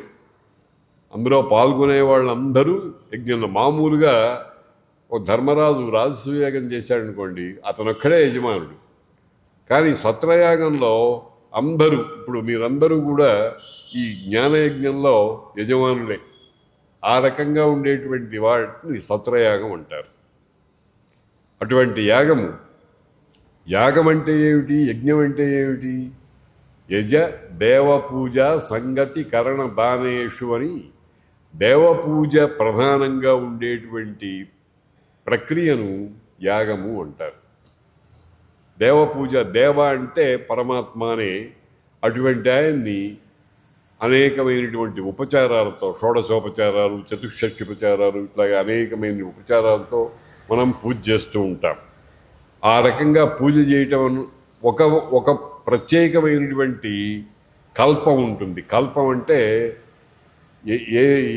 ఎక్కడ ప్రారంభించాలి, ఏ పని చేయాలి, స్థలశుద్ధి ఎట్లా చేయాలి, ధార్యము మొదలైనవి ఎట్లా ఏర్పాటు చేస్తారు, కొలతలు ఏమిటి, ఇవన్నీ చెప్పేటువంటి దాన్ని కల్పశాస్త్రం అంటారు. అటువంటి కల్పం ప్రకారంగా చేసేటువంటి యజ్ఞాలు ఆ సత్రయాగం అనేటువంటిది చేస్తున్నారు ఋషులందరూ కూడా. వాళ్లకు ప్రధాన నాయకుడు శౌనక మహర్షి. ఈ శౌనక మహర్షి మొదలైనటువంటి వాళ్ళు సత్రయాగం చేస్తూ ఉంటే, ఎందుకు, ఇందాక నేను చెప్పాను 5 ప్రశ్నలు వస్తాయి. దేనికి, ఏ ప్రయోజనం కోసము? స్వర్గాయ లోకాయ, స్వర్గలోకం కోసము. మనం మామూలుగా స్వర్గం అంటే ఏమనుకుంటున్నామంటే, మన పైన ఒక లోకం ఉంది, అక్కడ దేవతలు ఉంటారు, కామధేనువు, కల్పవృక్షము మొదలైనవి ఉంటాయి, వాళ్లకు మనలాగా కర్మలు చేసి ప్రయోజనం పొందేటువంటి అవసరం లేదు. ఈ భూలోకంలో కర్మలు చేసిన దాని, పుణ్యకర్మలు చేసిన దాని ఫలితంగా ఆ లోకాలు వస్తాయని చెప్తూ ఉంటాం, తెలుసు మనకి. కానీ మన వేద పరిభాషలో స్వర్గం అంటే పరమాత్మతో ఏకం కావటమే. స్వర్గాయ లోకాయ, స్వర్గలోకం అనేటువంటి దాన్ని సంపాదించడం కోసం వాళ్ళందరూ కూడా సహస్రం, వేల కొలది, సహస్ర సమమాసత, 1000 ఏండ్లు, 12 వార్షికం అని అన్నారు. అవి ఒక్కొక్క లెక్క ప్రకారంగా అనేకమైనటువంటి అర్థంలో వాళ్ళు అక్కడ కూర్చుని చేస్తున్నారు. ఏకదాయ తుమ్మునయ ప్రాతర్ హుతాగ్నయ సత్కృతం సూతమాసీనం పప్రచ్ఛురితమాదరాత్. వాళ్ళందరూ కూడా మామూలుగా యజ్ఞం చేసేటప్పుడు ప్రధానంగా హోమాలు, యజ్ఞంలో హోమగుండం ఉంటుంది, అగ్ని తయారు చేస్తారు, 4 ఋత్విక్కులు ఉంటారు, ప్రధానమైన ఋత్విక్కులు, ఇంకా చాలామంది ఉంటారు.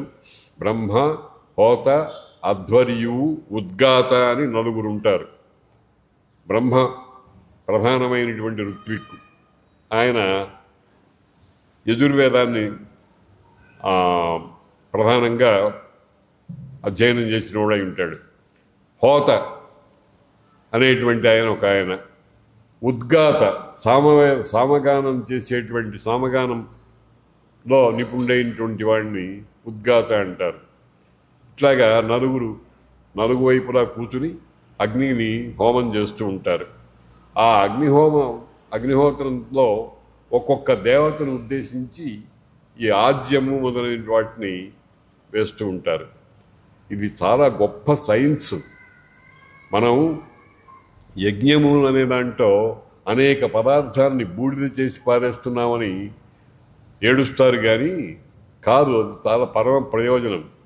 ఆ యజ్ఞము అనేటువంటిది వాతావరణంలో వర్షాలు మొదలైన వాటిని తయారు చేసేటువంటి ఒక ప్రక్రియగా భావన చేశారు మన వాళ్ళు. అది సత్యం కూడా.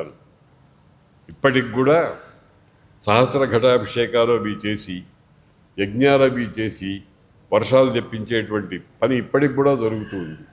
సుభిక్షంగా అందరూ కూడా చక్కగా భోజనం చేయడానికి కావలసినటువంటి ఏర్పాట్లన్నీ యజ్ఞయాగాదుల వల్ల జరుగుతూ ఉంటాయి. అందుకనే ప్రాచీన కాలంలో రాజులందరూ కూడా అనేక యజ్ఞాలు చేశారు అని చెప్పారు.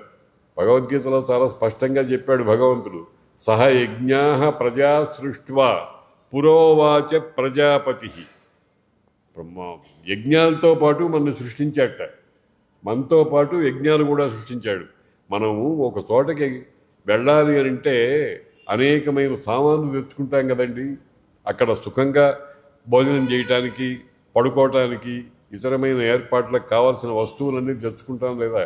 అట్లాగే భగవంతుడు మొట్టమొదట ఏం చేశాడు, మన సుఖజీవనం కోసం మనతో కూడా కొంత సామగ్రిని ఇచ్చి పంపించాడు. ఏమిటా సామగ్రి? యజ్ఞాలు.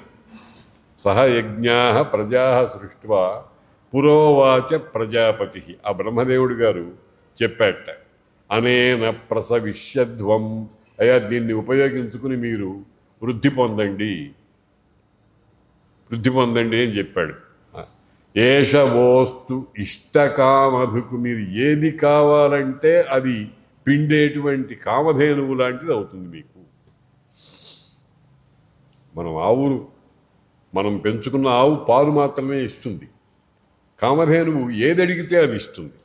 అయితే అడిగేటప్పుడు వివేకం ఉండాలి. వివేకం లేకుండా అడిగితే కొంప మునిగిపోతుంది. కాబట్టి యోగ్యమైనటువంటి పదార్థాన్ని మాత్రమే అడగాలి. రఘువంశంలో దిలీప మహారాజు సంతానం కొంచెం ఇబ్బంది అయితే భగవంతుడి వశిష్ఠుల వారి దగ్గరికి వెళ్ళి నన్ను ఏం చేయమంటారని అడిగితే, నా దగ్గర నందిని అనే ధేను ఉంది, దాన్ని అర్చించు, నీ కోరిక నెరవేరుతుంది అని అన్నాడు. మహాచక్రవర్తి ఆవుల్ని కాచుకునేవాళ్ళగా దాన్ని రక్షించాడు.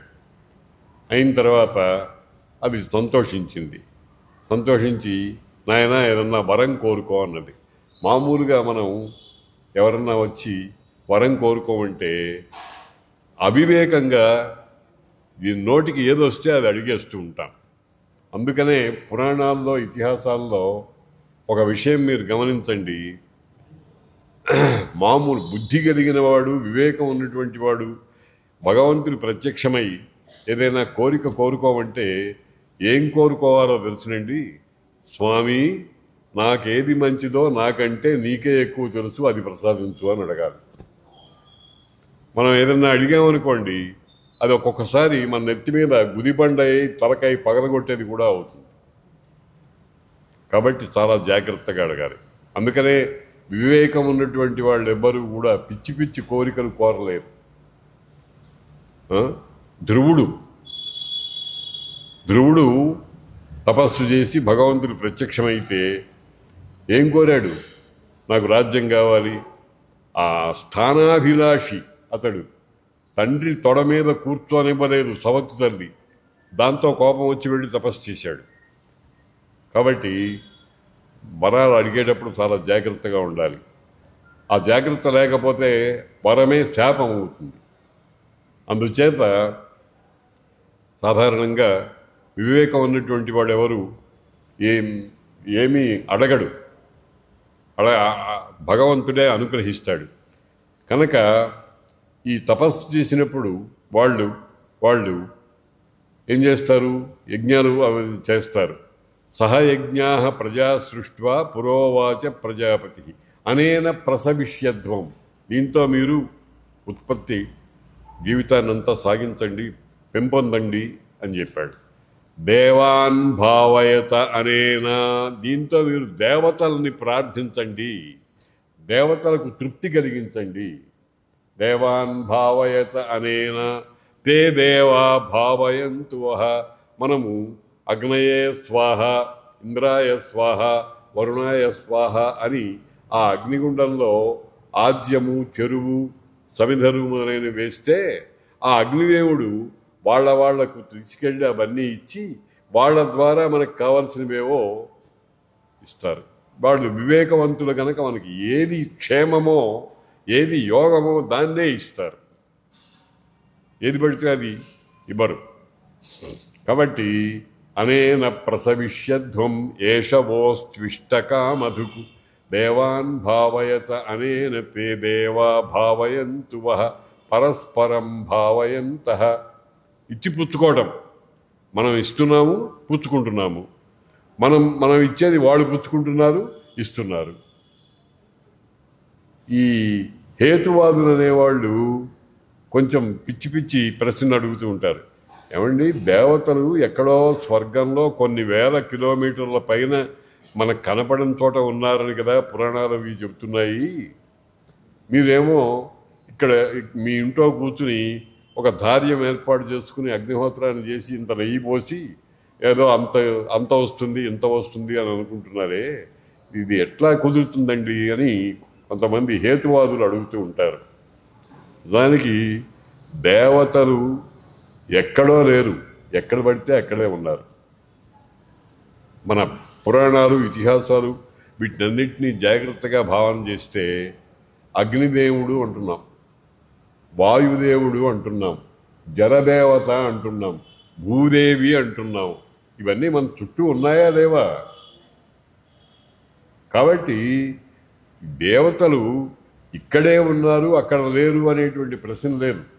అదే చెప్పాడు ప్రహ్లాదుడు, ఇందుగరడందు లేడని సందేహము వలదు సర్వోపగతుండు. కాబట్టి మనం ఇచ్చేటువంటి ఆద్య ఆహుతులు మొదలైనవి సర్వత్రా ఉండేటువంటి ఆ దేవతలందరినీ కూడా తృప్తిపరచి మనకు కావాల్సిన పదార్థాలను ఇస్తూ ఉంటాయన్నమాట. కనుక అటువంటి ఆ ఋషులందరూ కూడా మొట్టమొదట లేచిన వెంటనే చేయవలసినటువంటి నిత్య నైమిత్తిక కామ్య కర్మలు అని 3 ఉంటాయి. నిత్యకర్మలు ఉంటాయి, సంధ్యావందనము, అగ్నికార్యము మొదలైనటువంటివి. అవన్నీ చేసుకుని హుతాగ్నయ అన్నారు. అందుకనే మొట్టమొదటిగా వాళ్ళు ఏం చేశారు? సంధ్యావందనం చేసుకుని అగ్నికార్యము అనేటువంటిది వాళ్ళు చేయాలి. ప్రతి వ్యక్తి కూడా అగ్నికార్యం చేయాలి. ఆ అగ్నికార్యం అనేటువంటిది అనేకమైనటువంటి ప్రయోజనాన్ని మనకు కలిగిస్తూ ఉంటుంది. ఆ సంప్రదాయం అంతా కూడా మరి పాశ్చాత్య సంస్కృతితో నాశనమైపోయింది. దాని ఫలితాన్ని మనం అనుభవిస్తున్నాం. అందుకనే ఇక్కడ ఏం చెప్తున్నారు? హుతాగ్నయ, హోమము చేసినటువంటి అగ్నిదేవుడు కలిగినటువంటి వాళ్ళు అయ్యారు. అగ్నిహోత్ర కార్యం అనేటువంటి దాన్ని చేశారు. అంట అయిపోయిన తర్వాత, అంటే యజ్ఞ సంబంధమైనటువంటి పనులన్నీ అయిపోయిన తర్వాత కాసేపు ఖాళీగా వ్యవధానం, ఒక పనికి ఇంకొక పనికి వ్యవధానం వచ్చేట్టుగా మనం ఉద్యోగంలో కూడా ఏదో 1 గంట నుంచి 2 గంటల దాకా లంచ్ బ్రేక్ అంటామే, ఆ రకంగా ఖాళీగా ఉండేటువంటి పరిస్థితుల్లో పురాణాలు, కథలు మొదలైనటువంటివి చెప్పుకునేవాళ్ళు. ఆ ఆ అష్టాదశ పురాణాలు ఈ సూతుడు వ్యాసుల వారి దగ్గర నుంచి నేర్చుకుని ఈ శౌనకాది మహర్షులకు అందరికీ చెప్పాడు. వాళ్ళు వాళ్ళందరికీ చెప్పారు. అట్లాగా ఇప్పటిదాకా అవన్నీ వస్తూ ఉన్నాయి. అందుకనే విద్య నాశనం లేనటువంటిది. విద్య భగవంతుడిలాగా పరమాత్మలాగా సర్వకాల సర్వావస్థల్లో ఉండేటువంటిది. ఇది దివ్యధనం అన్నాడు. దివ్యధనం అంటే ఏమిటంటే మన దగ్గర 100 రూపాయలు ఉంటే 50 రూపాయలు ఖర్చు పెడితే 50 రూపాయలే ఉంటాయి. మన దగ్గర ఒక శాస్త్ర విద్య ఉందనుకోండి, అంతా విద్యార్థికి బోధించినా మనకింకా పెరుగుతుంది కానీ తరిగిపోదు. విద్య అది దివ్యధనం అన్నమాట. కాబట్టి తయేకదాతు మునయ ప్రాతర్హుతహుతాగ్నయ సత్కృతం సూతమాసీనం పప్రచ్ఛురిదమాదరాత్. ఆదరంతో అడిగారు. ఏమని అడిగారు? త్వయా ఖలు పురాణాని సేతిహాసాని చ అనఘ ఆఖ్యాతాన్యధీతాని ధర్మశాస్త్రాణి యాన్యుత యాని వేదవిదాం శ్రేష్ఠో భగవాన్ బాదరాయణ అన్యే చ మునయః సూత.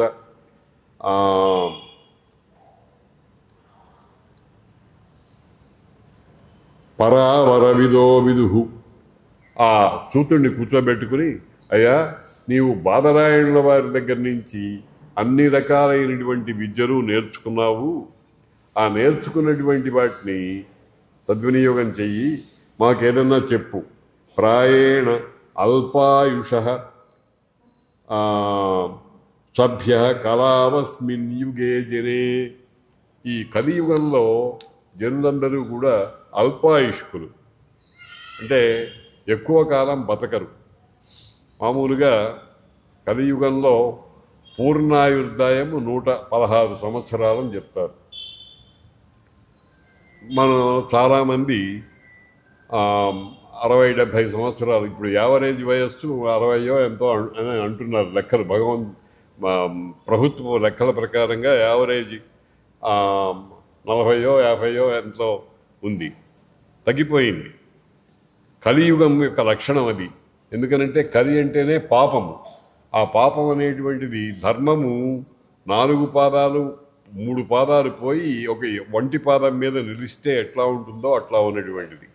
అటువంటి పరిస్థితి వచ్చింది. కాబట్టి నాయనా సూత, నువ్వన్నీ తెలుసును. ఏమిటి? యుగధర్మాలు, వర్ణధర్మాలు, శాస్త్రధర్మాలు, ఇతిహాసాలు, పురాణాలు, ఇవన్నీ కూడా బాదరాయణుల వారి వల్ల తెలుస్తున్నది.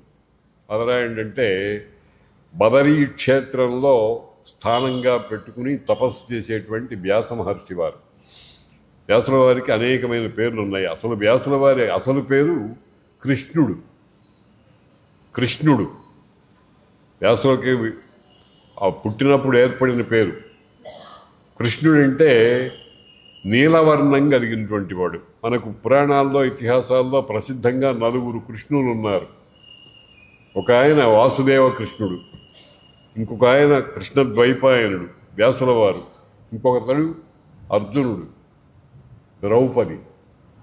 ఈ 4 కృష్ణ శబ్దంతో వ్యవహరింపబడేటువంటి వాళ్ళు. ఇదివరకు చెప్పినట్టున్నాను, కృష్ణ అనేది నల్లధనం అనేటువంటిది సాధారణంగా కోరేది కాదే.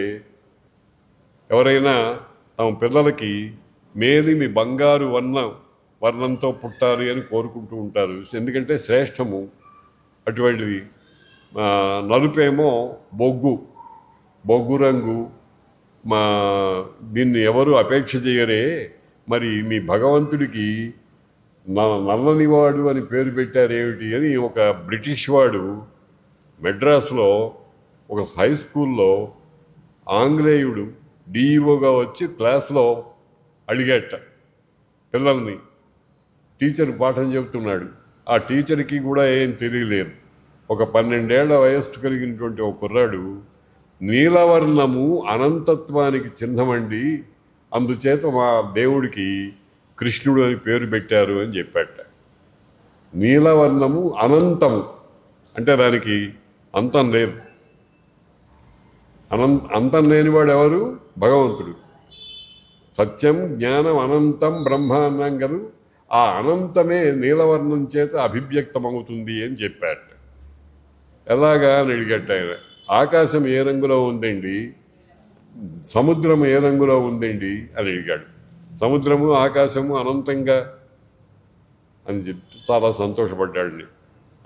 ఆయనే రాజగోపాలాచారి గారు చిన్నప్పుడు ఆ సమాధానం చెప్పారు అని ఒక విషయం మనకు తెలుస్తూ ఉందన్నమాట. కాబట్టి ఆ కృష్ణుడు వేదవ్యాసుల వారి పేరు. ఆయన వేదాన్ని వ్యాసనం చేశాడు కనుక, వ్యాసనం చేయటం అంటే సార్ట్ అవుట్ చేయటం. వేదాలన్నీ కూడా కలగాపులకంగా ఉన్నాయి. 4 పద్ధతులు ఉన్నాయి అందులో. ప్రధానంగా 3: వచనము, శ్లోకాత్మకము, గేయాత్మకము. వచనాత్మకంగా ఉండేదాన్ని యజుర్వేదం అంటారు. నియమబద్ధం, ఛందస్సు, గణాలు, యతులు, ప్రాసలు మొదలైనటువంటి లక్షణాలు కలిగినటువంటి దాన్ని శ్లోకం అంటారు. అటువంటి దాన్ని రుక్కులు అంటారు, ఋగ్వేదం, యజుర్వేదం. గేయాత్మకంగా ఉండేటువంటి దాన్ని సామవేదం అంటారు. తర్వాత సైన్స్ అండ్ టెక్నాలజీకి సంబంధించిన దాన్ని అధర్వణ వేదం అంటారు. ఈ 4 వేదాలు ఒకప్పుడు కలగాపులగం అయిపోయి ఉండేవిట. వాటిని వ్యాసనం చేశాడు. రుక్కులేవి, వచనాలేవి, గేయముగా పాడుకునేటువంటివేవి అనేటువంటివి వేరు చేసి ఆ లోకానికి అందించాడు. కాబట్టి ఆయనకి వేద వ్యాసనం చేసినందువల్ల వేదవ్యాసుడు అనే పేరు వచ్చింది. బదరీవనంలో తపస్సు చేసుకుంటూ ఉన్నందువల్ల బాదరాయణుడు అనేటువంటి పేరు వచ్చింది. సత్యవతి అనే ఆమెకు కుమారుడు కాబట్టి సాత్యవతేయుడు అనే పేరు వచ్చింది.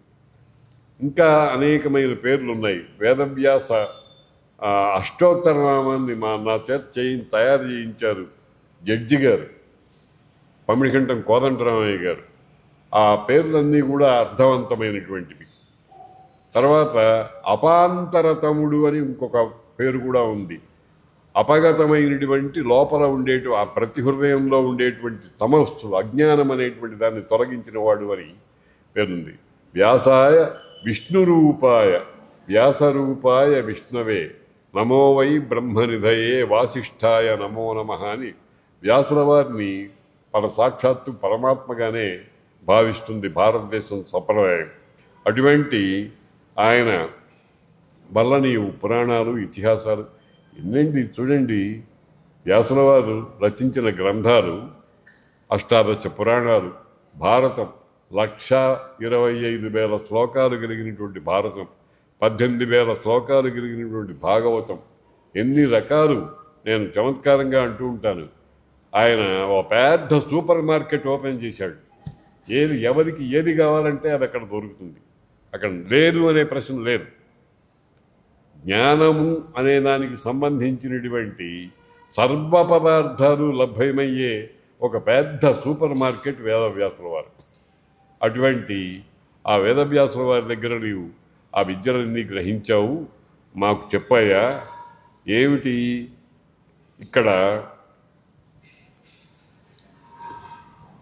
ఆపన్నః సంశ్రుతిం ఘోరాం యన్నామ వివశో గృణాన్ తతస్తజ్జో విముచ్యేత యద్బిభేతి స్వయం భయం. ఆ భగవంతుడున్నాడే, శుశ్రూషమాణానాం అర్హసి అంగ అనువర్ణితం యస్య అవతారః. ఎవరైనా దేవక్యాం వసుదేవస్య జాతః, దేవకీదేవి యందు వసుదేవుడికి పుట్టినటువంటి వాడు. ఆయన యొక్క చరిత్రని, అంటే ద్వాపర యుగాంతంలో కృష్ణుడుగా పుట్టినటువంటి పరమాత్మ యొక్క లక్షణాన్ని దేవకి వసుదేవ అనేటువంటి దంపతులకు పుట్టినటువంటి వాడు.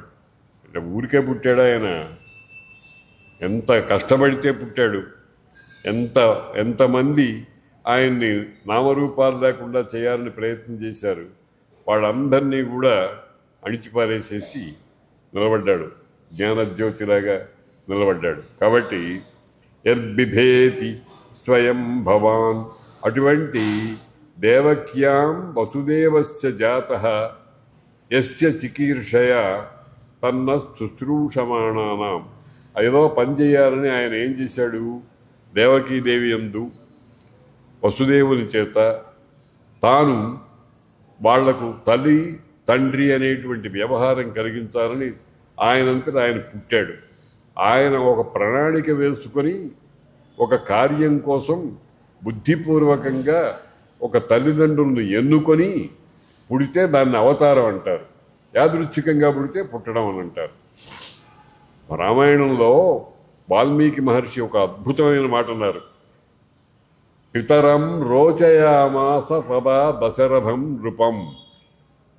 దేవతలందరూ కూడా ఆకాశంలో మీటింగ్ పెట్టుకున్నారట, రావణాసురుడు సంహారం ఎట్లాగా అనేటువంటి దాని గురించి.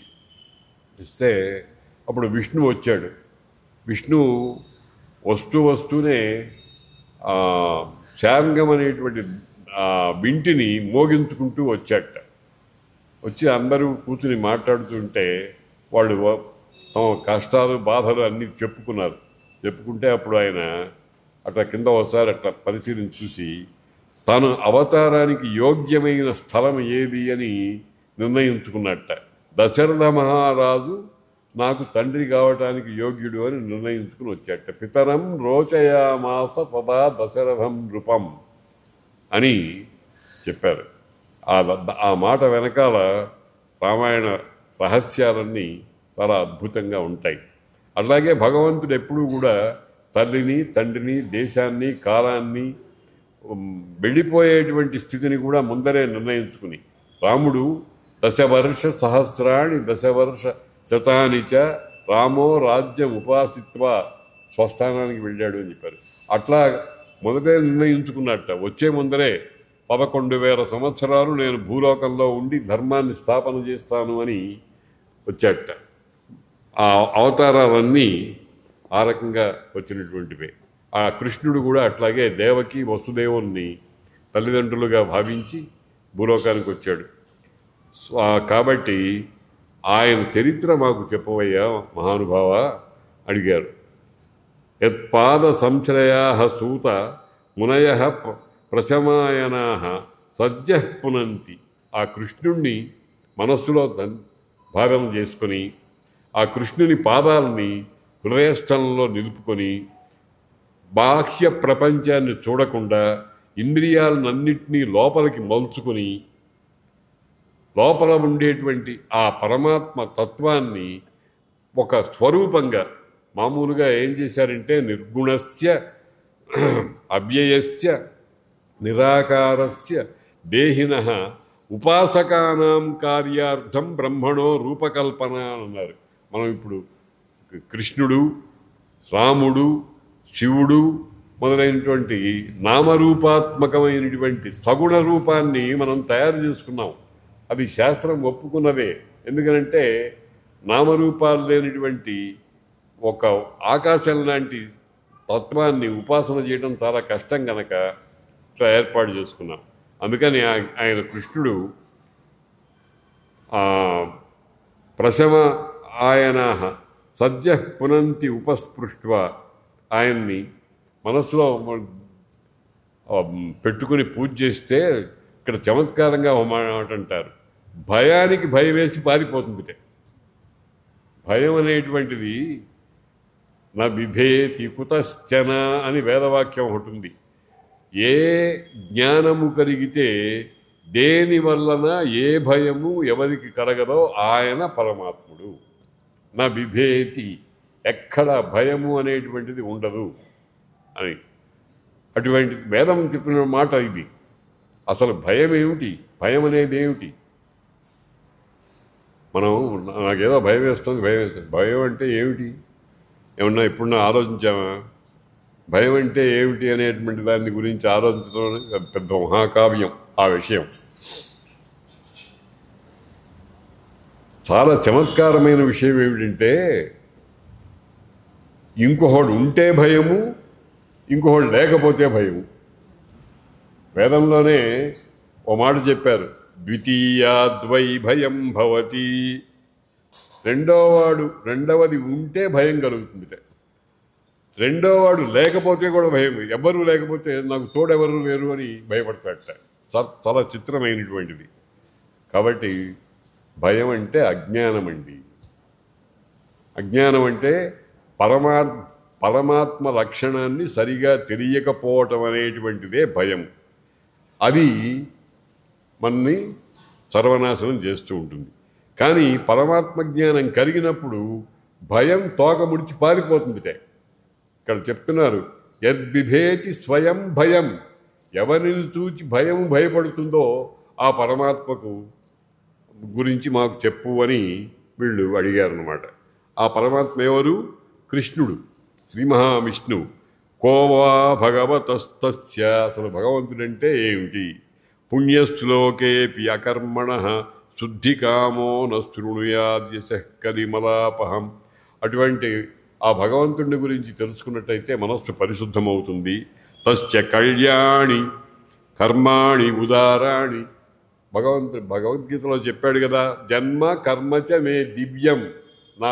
నా పుట్టుక నా పని చాలా దివ్యంగా ఉంటాయి, లోకంలో ఉన్నట్టుగా ఎవరి అధీనంలోనో ఉండవు అని అన్నారు. కాబట్టి యస్య కర్మాణి ఉదారాణి పరిగీతాని సూరిభి బ్రూహిణః శ్రద్ధధానానాం లీలయా దహతః కళాః. సృష్టిలో ఉండేటువంటి 16 షోడశ కళా పురుషుడు అని పరమాత్మని గురించి చెప్తారు. ఆ 16 కళల్ని కూడా ఆయన చాలా జాగ్రత్తగా పట్టుకుని ఉంటాడట. అవన్నీ మాకు చెప్పు. అథాఖ్యాహి హరేర్ధీమన్ అవతార కథా శుభా. అవతార కథలన్నీ కూడా మాకు చెప్పు. లీలా నిరతస్వైరం. అవన్నీ లీలలంటే ఇచ్ఛ ప్రకారంగా ఆడుకున్నట్టుగా జరిగిపోతూ ఉండేటువంటివి. మనవన్నీ కూడా బంధహేతువులైన కర్మలు. లీలా నిరత స్వైరమీశ్వరస్య ఆత్మమాయ లీలా విదసుత వయంతు నా వితృప్త్యామి ఉత్తమ శ్లోక విక్రమే. మేము ఎంత విన్నా కానీ మాకు తృప్తి కలగటం లేదు. యశృణ్వతాం రసజ్ఞానాం స్వాదు పదే పదే. ఎంత విన్నా కానీ, ఎంతమంది ఎన్ని రకాలుగా చెప్పినా కానీ ఇంకా వినాలి అనేటువంటి ఆ ఆశ మాకు పోవటం లేదు. కృతవాన్ కిల వీర్యాణి సహ రామేణ కేశవ. ఆ కేశవుడు అంటే కృష్ణుడు. కశ్చ అశ్చ ఈశశ్చ కేశవ అని బ్రహ్మ విష్ణువు శివుడు మూడు మూర్తులు కలిసిన దానికి కేశవ అని పేరు. అంటే త్రిమూర్తులు కలిసినటువంటి ఏకస్వరూపాన్ని కేశవుడు అంటారు. అటువంటి కేశవుడు అతిమర్త్యాని, మానవుడు చేయలేనటువంటి పనులు అన్నీ అట్లాంటివే కదండి. గోవర్ధన పర్వతం చిటికన వేల మీద పర్వతాన్ని ఎత్తాడు చిన్న బాలుడుగా ఉన్నప్పుడు. మనం మట్టి ముద్దను తీసి పక్కన పెట్టలేం. అట్లా ఎత్తి వారం రోజులు గోవుల్ని గోపాలకుల్ని అందరినీ కాపాడాడు. ఇవన్నీ అమానుష చర్యలు, మనిషికి సాధ్యమయ్యేటువంటి పనులు కావు. కాబట్టి అతిమర్త్యాని భగవాన్ గూఢ కపట మానుష. మనుష్యుల్లాగా కనిపిస్తాడు, మనుష్యుడు కాడు. దేవుడు మనకి మహాత్ములు మొదలైనటువంటి వాళ్ళు మనలాగానే ఉన్నారు అని అనిపిస్తారు. కానీ కొంతమంది వాళ్ళల్లో దివ్యమైన శక్తులు అక్కడక్కడ ప్రసరిస్తూ ఉంటాయి. మన కంచి మహాస్వాముల వారు, చంద్రశేఖరేంద్ర సరస్వతి స్వాముల వారు మన మధ్య తిరిగి ఉంటాం, మనం చూసాం. కానీ అసలు ఆ ముఖం చూస్తుంటే, వారు మాట్లాడుతుంటే, వారు ఒక రకమైనటువంటి నవ్వుతూ ఉంటే అన్నిట్లోనూ భగవద్ లక్షణం అనేటువంటిది మనకు అలా ప్రస్ఫుటంగా కనిపించేది. జగద్గురువులందరూ కూడా ఆ రకమైనటువంటి వాళ్ళే. అటువంటి మహానుభావులు. కలిమాగతమాజ్ఞ, అందుకనే కపటమానుష అన్నాడు ఆయన. కలిమాగతమాజ్ఞాయ క్షేత్రేస్మిన్ వైష్ణవే వయం ఆసీనా దీర్ఘసత్రేణ కథాయ. కథ వస్తోంది కాబట్టి మేము దాన్ని బాధలు పడలేక ముందరే జాగ్రత్త పడటం కోసం ఇక్కడ సత్రయాగం చేసుకుంటూ కూర్చున్నాము. కాబట్టి మాకు కథలు, అవతార కథలని చెప్పు అన్నాడు. త్వం సందర్శితో ధాత్ర. నిన్ను మాకు బ్రహ్మదేవుడు చూపించాడయ్యా. ఆ సూతుడిని గురించి అంటున్నారు. గురువునందు పరమభక్తి ఉండాలి. అందుకని మహర్షులైన వాడు కూడా ఆ సూతుణ్ణి మాకు సాక్షాత్తు బ్రహ్మదేవుడే నిన్ను పంపించాడయ్యా మా దగ్గరికి, అటువంటి నీవు భగవంతుడిని కథల గురించి మాకు చెప్పు. బ్రూహి యోగేశ్వరే కృష్ణే బ్రహ్మణ్యే ధర్మవర్మణి స్వాం కాష్టామధునోపేతే ధర్మ కం శరణంగత. కృష్ణుడు మనందరికీ తెలుసును, భారతంలో మౌసల పర్వం అని ఒకటి ఉంది. అక్కడ కృష్ణుడు అవతారాన్ని పరిశీలించాడు. ఆయన వెళ్ళిపోయినాడు. వెళ్ళిపోయేటప్పుడు ఉద్ధవుడికి ఒక గీత బోధ చేసి దాన్ని నువ్వు లోకంలో వ్యాప్తి చేయమని చెప్పి, అంటే తన జ్ఞానాన్ని అక్కడికి మార్చాడు, ఇక్కడ పెట్టి ఆయన చేశాడు. ఇక మాకు దిక్కేమిటి? కృష్ణుడంతటి వాడు వెళ్ళిపోతే ఈ లోకంలో స్థితి ఎట్లా ఉంటుంది? కాబట్టి మాకు ధర్మము మొదలైనటువంటి వాటిని గురించి, శ్రీకృష్ణ తత్వము అనే దాని గురించి, అవతార ప్రయోజనము అనే దాని గురించి, అవతార రహస్యాలను గురించి మాకు చెప్పాలి మహానుభావ అని వీళ్ళందరూ కూడా శౌనకాది మహర్షులు ఆ సూతుడు అనేటువంటి వాడిని, ఎందుకు సూతుడిని అడిగారు అంటే బాదరాయణ శిష్యుడు ఆయన. వేదవ్యాసుల వారి దగ్గర ఒక్కొక్కరు ఒక్కొక్క వేదాన్ని చదువుకున్నారు. పురాణ విద్యని సూతుని యందు నిక్షేపించారు స్వామి వేదవ్యాసుల వారు. కాబట్టి ఆయన సర్వపురాణాలు తెలుసుకున్నవాడు. ఆయన అడిగాడు భారతం అప్పుడు, ఏం చెప్పమంటారు అని అడిగాడు. ఏం చెప్పమంటారు అంటే అది ఛాలెంజ్ అనమాట, మీరు ఏం అడిగితే అది చెప్పగలను అని. చాలామంది ఏం చెప్పమంటారు అని అడగరు, నాకు ఇది వచ్చును ఇది చెప్తాను అంటాడు. కానీ ఆయన మీకు ఏది కావాలంటే అది చెప్తాను అని గుండె మీద చేయి వేసుకుని ధైర్యంతో అడిగాడు. అడిగితే అప్పుడు భారతం దగ్గర వాళ్ళు మహర్షులందరూ కూడా ఏది హృద్యము అపూర్వంబేయది ఎద్దాని వినిన ఎరుక సమగ్రంబయ్యుండు అఘనివర్హణమేయది అక్కథయ వినగ ఇష్టము మాకున్నని అన్నారు వాళ్ళు. 4 లక్షణాలు చెప్పారండి. మొట్టమొదట చాలా హృదయానికి ఆనందాన్ని కలిగించేదై ఉండాలి. ఏది హృద్యం, వింటున్నసేపు ఇంకా వినాలని అనిపిస్తూ ఉంటుంది. ఏది హృద్యము అపూర్వంబేయది, ఏదో పాడిన పాటగా కాకుండా చాలా కొత్తగా ఉండాలి. పురాణాలంటే అదే, పాతదైనా కొత్తగా ఉండేది, పురాపి నవం. కాబట్టి అపూర్వము అంటే పుణ్యము అని కూడా ఒక అర్థం ఉంది. ఏది హృద్యం అపూర్వంబేయది ఎద్దాని వినిన ఎరుక సమగ్రంబయ్యుండు, దేన్ని వింటే జ్ఞానము సమగ్రంగా కలుగుతుంది. అఘనిబర్హణమేయది, పాపాలన్నింటినీ ఏది పోగొడుతుంది, అటువంటి కథ మాకు చెప్పు అని అన్నారు. ఎటువంటి అడిగేదానికి కూడా చాలా సామర్థ్యం ఉండాలండి. ఏం చెప్పమంటారు అని అంటే ఏదో మీకు తోచింది చెప్పండి అని కాదు, ఈ ఫలానది కావాలి, ఈ లక్షణాలన్నీ కావాలి అని అడిగారు. ఆ రకంగా భారతం చెప్పాడు. భాగవతం కూడా అట్లాగే మాకు చెప్పండి అని అన్నాడు. ఇది శ్రీమద్భాగవతే మహాపురాణే పారమహంస్యాం సంహితాయాం ప్రథమస్కంధే ప్రథమోధ్యాయః ఇది సంప్రశ్న సంహృష్టో విప్రాణాం రౌమహర్షణి ప్రతిపూజ్య వశస్తేషాం ప్రవక్తుముపచక్రమే. ఇట్లా వాళ్ళు అడిగేటప్పటికీ ఆయన చాలా సంతోషం కలిగింది. ఎందుకనంటే ఏది కావాలో చాలా వివేకంతో అడిగారు వాళ్ళు. దానికి కావలసినటువంటి సరంజామా అంతా దాన్ని నిక్షేపించి పెట్టాడు గురుదేవులు వ్యాసుల వారు.